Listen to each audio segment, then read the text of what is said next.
ಮರೆಯಲಾಗದಂಥ ಒಂದು ಘಟನೆಗಳು. ಅದರ ಬೆಳಿಗ್ಗೆ ನಾವಲ್ಲಿ ರೀಚ್ ಆಗಿ ಇಡೀ ದಿವಸ ಅಲ್ಲಿದ್ದು ರಿಪೋರ್ಟ್ ಮಾಡಿ, ವಿಶೇಷವಾಗಿ ನಮ್ಮ ಪತ್ರಿಕೆ ಅವತ್ತು ಮಧ್ಯಾಹ್ನ ಒಂದು ಹೊಸ ಎಡಿಷನನ್ನು ತಂದಿತ್ತು. ಖಚಿತವಾದಂಥ ಸೋರ್ಸಿನಿಂದ ಸುದ್ದಿಯನ್ನು ಪಡೆಯುವುದು ಮತ್ತು ಅದನ್ನು ಸರಿಯಾಗಿ ದಾಟಿಸುವಂಥದ್ದು. ಅದಕ್ಕೆ ಯಾವುದೇ ಮಸಾಲೆಗಳನ್ನು ಸೇರಿಸದೆ ಸತ್ಯವನ್ನು ಪ್ರತಿಪಾದನೆ. ಯಾವುದೇ ಒಂದು ವಸ್ತು ಅದರ ಕಾಸ್ಟ್ಗಿಂತ ಕಡಿಮೆ ಸಿಗೋದಾದ್ರೆ ಅದು ಪತ್ರಿಕೆ ಮಾತ್ರ, ಬೇರೆ ಯಾವುದು ಸಿಗೋದಿಲ್ಲ. ಪತ್ರಕರ್ತರು ಊರಿನ ಸಮಸ್ಯೆ ಹೇಳ್ತಾರೆ, ದೇಶದ ಸಮಸ್ಯೆ ಹೇಳ್ತಾರೆ, ಏನೆಲ್ಲ ಆಗಿದೆ ಅಂತ ಹೇಳ್ತಾರೆ. ನಮ್ಮ ಸಮಸ್ಯೆಯನ್ನು ಎಲ್ಲಿ ಹೇಳ್ಕೊಳ್ಳೋದು? ಅವ್ರು ಹೇಳಿದ್ರು, ನಾವು ಒಂದು ಫ್ಲೈಟ್ ಡಾಕ್ಟರ್ಗಳನ್ನು ಕರೆಸ್ತೇವೆ ಅಂತ ಹೇಳಿದರು. ಯಾಕೆ ಡಾಕ್ಟರ್ಗಳು ಬರಬೇಕು, ಇಲ್ಲಿ ಬೇಕಾದಷ್ಟು ಡಾಕ್ಟರ್ಗಳಿದ್ದಾರೆ ಅಂತ. ಸುದ್ದಿಯ ಸರಕಾಗಿದೆ, ಅಷ್ಟು ಇದೆ. ಅಂದರೆ ಪ್ರವಾಹ ಬರ್ತದೆ. ಆ ಪ್ರವಾಹದಲ್ಲಿ ಎಕ್ಕಿ ಸತ್ಯವನ್ನು ಶೋಧನೆ ಮಾಡಿ ನಾವು ಕೊಡುವಂಥದ್ದೇ ದೊಡ್ಡ ಸವಾಲೀಗ. ಹಲೋ ವೀಕ್ಷಕರೇ, ನಮಸ್ಕಾರ. ನಾನು ಡೊನಾಲ್ಡ್ ಪಿರೇರಾ. ನ್ಯೂಸ್ ಕರ್ನಾಟಕ ಮತ್ತು ಬುಡ್ಕುಲೋ ಮೀಡಿಯಾ ಜಂಟಿಯಾಗಿ ಪ್ರಸ್ತುತಪಡಿಸುವ ಮಂಗಳೂರು ಮ್ಯಾಟರ್ಸ್ಗೆ ನಿಮಗೆ ಸ್ವಾಗತ. ನಾವಿಂದು ಚರ್ಚೆ ಮಾಡುವ ವಿಷಯ ಸುದ್ದಿಯ ಹಿಂದಿನ ಸುದ್ದಿ, ಮಂಗಳೂರಿನ ಪತ್ರಿಕಾ ಜಗತ್ತು. ಈ ಕುರಿತು ಸಂವಾದ ನಡೆಸಲು ನಮ್ಮ ಜೊತೆ ಇಬ್ಬರು ಮಹನೀಯರು ಬಂದಿದ್ದಾರೆ. ಓರ್ವರು ಹಿರಿಯ ಪತ್ರಕರ್ತರಾದ ವಿಜಯ ಕರ್ನಾಟಕ ಪತ್ರಿಕೆಯ ರೆಸಿಡೆಂಟ್ ಎಡಿಟರ್ ಶ್ರೀಯುತ ರವೀಂದ್ರ ಶೆಟ್ಟಿ ಹಾಗೂ ದಕ್ಷಿಣ ಕನ್ನಡ ಜಿಲ್ಲಾ ಕಾರ್ಯನಿರತ ಪತ್ರಕರ್ತರ ಸಂಘದ ಅಧ್ಯಕ್ಷ ಶ್ರೀಯುತ ಪುಷ್ಪರಾಜ್ BN. ಇಬ್ಬರು ನನ್ನ ಮಿತ್ರರು, ಹಳೆಯ ಸಹೋದ್ಯೋಗಿಗಳು ಹೌದು. ಸರ್, ನಿಮಗಿಬ್ಬರಿಗೂ ಕಾರ್ಯಕ್ರಮಕ್ಕೆ ಸ್ವಾಗತ. ನಮಸ್ಕಾರ. ನಮಸ್ಕಾರ. ಎಂಜಲ್ಲ ರಾಡ್ಜನ್ಲ ಸೌಖ್ಯ. ಎಸ್ ವೀಕ್ಷಕರೇ, ಮೊದಲಿಗೆ ಇಂದಿನ ಟಾಪಿಕ್ನ ಮೇಲೆ ನಮ್ಮ ತಂಡ ತಯಾರು ಮಾಡಿರುವ ಇಂಟ್ರೋ ನೋಡೋಣ. ಬೆಳಗಿನ ಬಿಸಿ ಕಾಫಿ ಅಥವಾ ಚಹಾ ಹೀರುತ್ತಾ ದಿನಪತ್ರಿಕೆ ಓದುವ ಅನುಭವವೇ ಅನನ್ಯ. ಆದರೆ ಆ ಪತ್ರಿಕೆ ನಿಮ್ಮ ಕೈ ಸೇರುವ ಮುನ್ನ ಅದರ ಹಿಂದೆ ನಡೆಯುವ ಕತೆ ನಿಮಗೆ ಗೊತ್ತಾ? ಸುದ್ದಿ ಎಲ್ಲಿಂದ ಬರುತ್ತದೆ, ಅದನ್ನು ಸಂಗ್ರಹಿಸುವುದು ಹೇಗೆ, ವರದಿಗಾರರಿಂದ ಸಂಪಾದಕೀಯ ವಿಭಾಗದವರೆಗೆ, ಅಲ್ಲಿಂದ ಮುದ್ರಣಾಲಯಕ್ಕೆ, ಕೊನೆಗೆ ಮುಂಜಾನೆ ನಿಮ್ಮ ಮನೆ ಬಾಗಿಲಿಗೆ ಪತ್ರಿಕೆ ತಲುಪುವವರೆಗೆ ನಡೆಯುವ ಪ್ರಕ್ರಿಯೆ ಏನೇನು? ಈ ಸಂಚಿಕೆಯಲ್ಲಿ ಕರಾವಳಿಯ ಪತ್ರಿಕೋದ್ಯಮದ ಉಗಮ, ಬೆಳವಣಿಗೆ ಮತ್ತು ಇಂದಿನ ಸವಾಲುಗಳ ಕುರಿತು ಚರ್ಚಿಸಲಿದ್ದೇವೆ. ರವೀಂದ್ರ ಶೆಟ್ರೆ, ಪತ್ರಿಕೋದ್ಯಮಕ್ಕೆ ಮಂಗಳೂರು ಮತ್ತು ಕರಾವಳಿ ಕರ್ನಾಟಕದ ಕೊಡುಗೆ ಏನು? ಪತ್ರಿಕೋದ್ಯಮ, ಕನ್ನಡ ಪತ್ರಿಕೋದ್ಯಮವನ್ನು ನಾವು ಪರಿಗಣಿಸಿದರೆ ಮಂಗಳೂರಿನ ಕೊಡುಗೆ ಬಹಳ ದೊಡ್ಡದು. 1566ರಲ್ಲಿ ಇಟಲಿಯ ನಗರದ ಒಂದು ವೆನಿಸ್ ನಗರದಲ್ಲಿ ಗೋಡೆಯಲ್ಲಿ ವಿಷಯಗಳನ್ನು ಬರೆಯುತ್ತಿದ್ದರು. ಅದನ್ನು ಜನಗಳು ಬಂದು ಓದೋದು. ಓದಿದ ನಂತರ ಸ್ವಲ್ಪ ಸಮಯ ಆಗುವಾಗ ಆ ಓದುವ ಜನ ಒಂದು ನಾಣ್ಯ ಕೊಡಬೇಕು ಅಂತ ಆಯಿತು. ಅದಕ್ಕೆ ಗೆಜೆಟ್ ಅಂತ ಹೇಳ್ತಾಯಿದ್ರು. ಆ ಮೂಲಕವಾಗಿ ಆ ನಾಣ್ಯವನ್ನು ಕೊಟ್ಟು ಓದುವಂಥ ಪದ್ಧತಿಯ ಮೂಲಕ ಪತ್ರಿಕೋದ್ಯಮ ಆರಂಭ ಆಯಿತು ಅನ್ನೋ ಒಂದು ಹಿನ್ನೆಲೆ ಇದೆ. ಈಗ ಭಾರತದ ಪತ್ರಿಕೋದ್ಯಮ ನೋಡಿದರೆ 1780ರಲ್ಲಿ ಬೆಂಗಾಲ್ ಗೆಜೆಟ್ ಅಂತ ಪ್ರಥಮ ಪತ್ರಿಕೆ ಬಂತು. ಜೇಮ್ಸ್ ಅಗಸ್ಟಿಸ್ ಹಿಕ್ಕಿ ಅನ್ನುವರು ಇದನ್ನು ಆರಂಭಿಸಿದರು. ಆ ಸಂದರ್ಭದಲ್ಲಿ ಭಾರತಕ್ಕೆ ಒಂದು ಪತ್ರಿಕೆ ರಂಗದ ನಡೆ ಆರಂಭ ಆಯಿತು. ಅದರ ನಂತರ 1843ರಲ್ಲಿ ಮಂಗಳೂರಿನಲ್ಲಿ ಮಂಗಳೂರ ಸಮಾಚಾರ ಅನ್ನುವ ಒಂದು ಪತ್ರಿಕೆ ಆರಂಭ ಆಯಿತು. ನಮ್ಮ ಫಾದರ್ ಹರ್ಮನ್ ಮೊಗ್ಲಿಂಗ್ ಅವರು ಅದನ್ನು ಆರಂಭಿಸಿದರು. ಭಾಷಲ್ ಮಿಷನ್ ಅವರು ಅದನ್ನು ಪಬ್ಲಿಕೇಶನ್ ಮಾಡ್ತಾಯಿದ್ರು. ಬಹುಶಃ ಮಂಗಳೂರನ್ನು ಅಥವಾ ಕರಾವಳಿಯನ್ನು ನೋಡಿದರೆ 1947ರಿಂದ ಇದುವರೆಗೆ ಸುಮಾರು 475ರಿಂದ 500 ಪತ್ರಿಕೆಗಳು ಬಂದಿವೆ ಅಂತ ಒಂದು ಉಲ್ಲೇಖ ಇದೆ. ಅಂದರೆ ಅದು ವೀಕ್ಲಿ ಪತ್ರಿಕೆ ಇರ್ಬೋದು, ದಿನಪತ್ರಿಕೆ ಇರ್ಬೋದು, ಬೇರೆ ಬೇರೆ ರೂಪದಲ್ಲಿ ಬಂದಂಥ ಪತ್ರಿಕೆಗಳು. ಈ ಒಂದು ಮಂಗಳೂರು ಸಮಾಚಾರ ಕನ್ನಡ ಪತ್ರಿಕೆ ರಂಗದ ಪ್ರಥಮ ಒಂದು ನಡೆ. ಇಲ್ಲಿಂದ ಇಡೀ ನಮ್ಮ ರಾಜ್ಯದಲ್ಲಿ ನಾವು ಪತ್ರಿಕಾ ದಿನಾಚರಣೆ ಅಂತ ಏನು ಆಚರಣೆ ಮಾಡ್ತಾಯಿದ್ದೇವೆ, ಅದು ಜುಲೈ 1 ಅದು ನಮ್ಮ ಮಂಗಳೂರು ಸಮಾಚಾರದ ಕೊಡುಗೆ.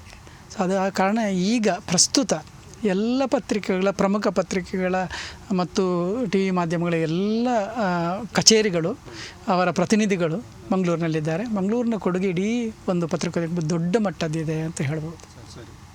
ಅಂದರೆ ಹೆಚ್ಚಿನ ಎಲ್ಲ ಪತ್ರಿಕೆಗಳ ಆವೃತ್ತಿ ಮಂಗಳೂರಿಂದ ಪ್ರಕಟವಾಗ್ತದೆ. ಅಂದರೆ ಮಂಗಳೂರಂದರೆ ಒಂದು ಪತ್ರಿಕೋದ್ಯಮಕ್ಕೆ ಪತ್ರಿಕಾ ರಂಗ ಅಂತ ಹೇಳಬೇಕು, ದೊಡ್ಡ ಹಬ್ಬ ಅಲ್ವಾ? ದೊಡ್ಡ ಹೌದು. ಓಕೆ. ಪುಷ್ಪರಾಜ್ ಅವರೇ, ಇಂದಿನ ಯುಗದಲ್ಲಿ ಸ್ಮಾರ್ಟ್ಫೋನ್ ಯಾರ ಕೈಯಲ್ಲಿದೆ ಅವರು ಕೂಡ ಇನ್ಸ್ಟಂಟ್ ಜರ್ನಲಿಸ್ಟ್ಗಳಾಗಿದ್ದಾರೆ. ಆಗಿರುವಾಗ ಪತ್ರಕರ್ತರೆಂದರೆ ಏನು ವ್ಯಾಖ್ಯಾನ ಕೊಡ್ತೀರಿ ನೀವು? ಹೌದು, ನೀವು ಹೇಳಿದಾಗೆ ಒಬ್ಬನ ಕೈಯಲ್ಲಿ ಮೊಬೈಲ್ ಇದ್ರೆ ಅವನು ಒಬ್ಬ ಸುದ್ದಿಗಾರ. ಯಾಕೆಂದ್ರೆ ಸುದ್ದಿಯನ್ನು ಕೊಡ್ಲಿಕ್ಕೆ ಅವನಿಗೆ ಸಾಧ್ಯ ಆಗ್ತದೆ. ಆದರೆ ಆ ಸುದ್ದಿಯ ಖಚಿತತೆ, ಅಂದ್ರೆ ಸೋರ್ಸ್ ಅವನು ಎಲ್ಲಿಂದ ಪಡಿತಾನೆ ಅನ್ನುವಂಥದ್ದು, ಒಂದು ಸರಿಯಾಗಿ ಸುದ್ದಿಯನ್ನು ದಾಟಿಸೋದು ಬಹಳ ಮುಖ್ಯ ಆಗ್ತದೆ. ಒಂದು ಖಚಿತವಾದಂಥ ಸೋರ್ಸಿನಿಂದ ಸುದ್ದಿಯನ್ನು ಪಡೆಯುವುದು ಮತ್ತು ಅದನ್ನು ಸರಿಯಾಗಿ ದಾಟಿಸುವಂಥದ್ದು. ಅದಕ್ಕೆ ಯಾವುದೇ ಮಸಾಲೆಗಳನ್ನು ಸೇರಿಸದೆ ಸತ್ಯವನ್ನು ಪ್ರತಿಪಾದನೆ, ಹೌದು, ಸತ್ಯದ ಪ್ರತಿಪಾದನೆ ಅದು ಸುದ್ದಿ ಆಗುತ್ತೆ. ನಮ್ಮ ಪತ್ರಿಕೋದ್ಯಮದಲ್ಲಿ ಸಹ ಅದೇ ಬಹಳ ಮುಖ್ಯ ಆಗ್ತದೆ.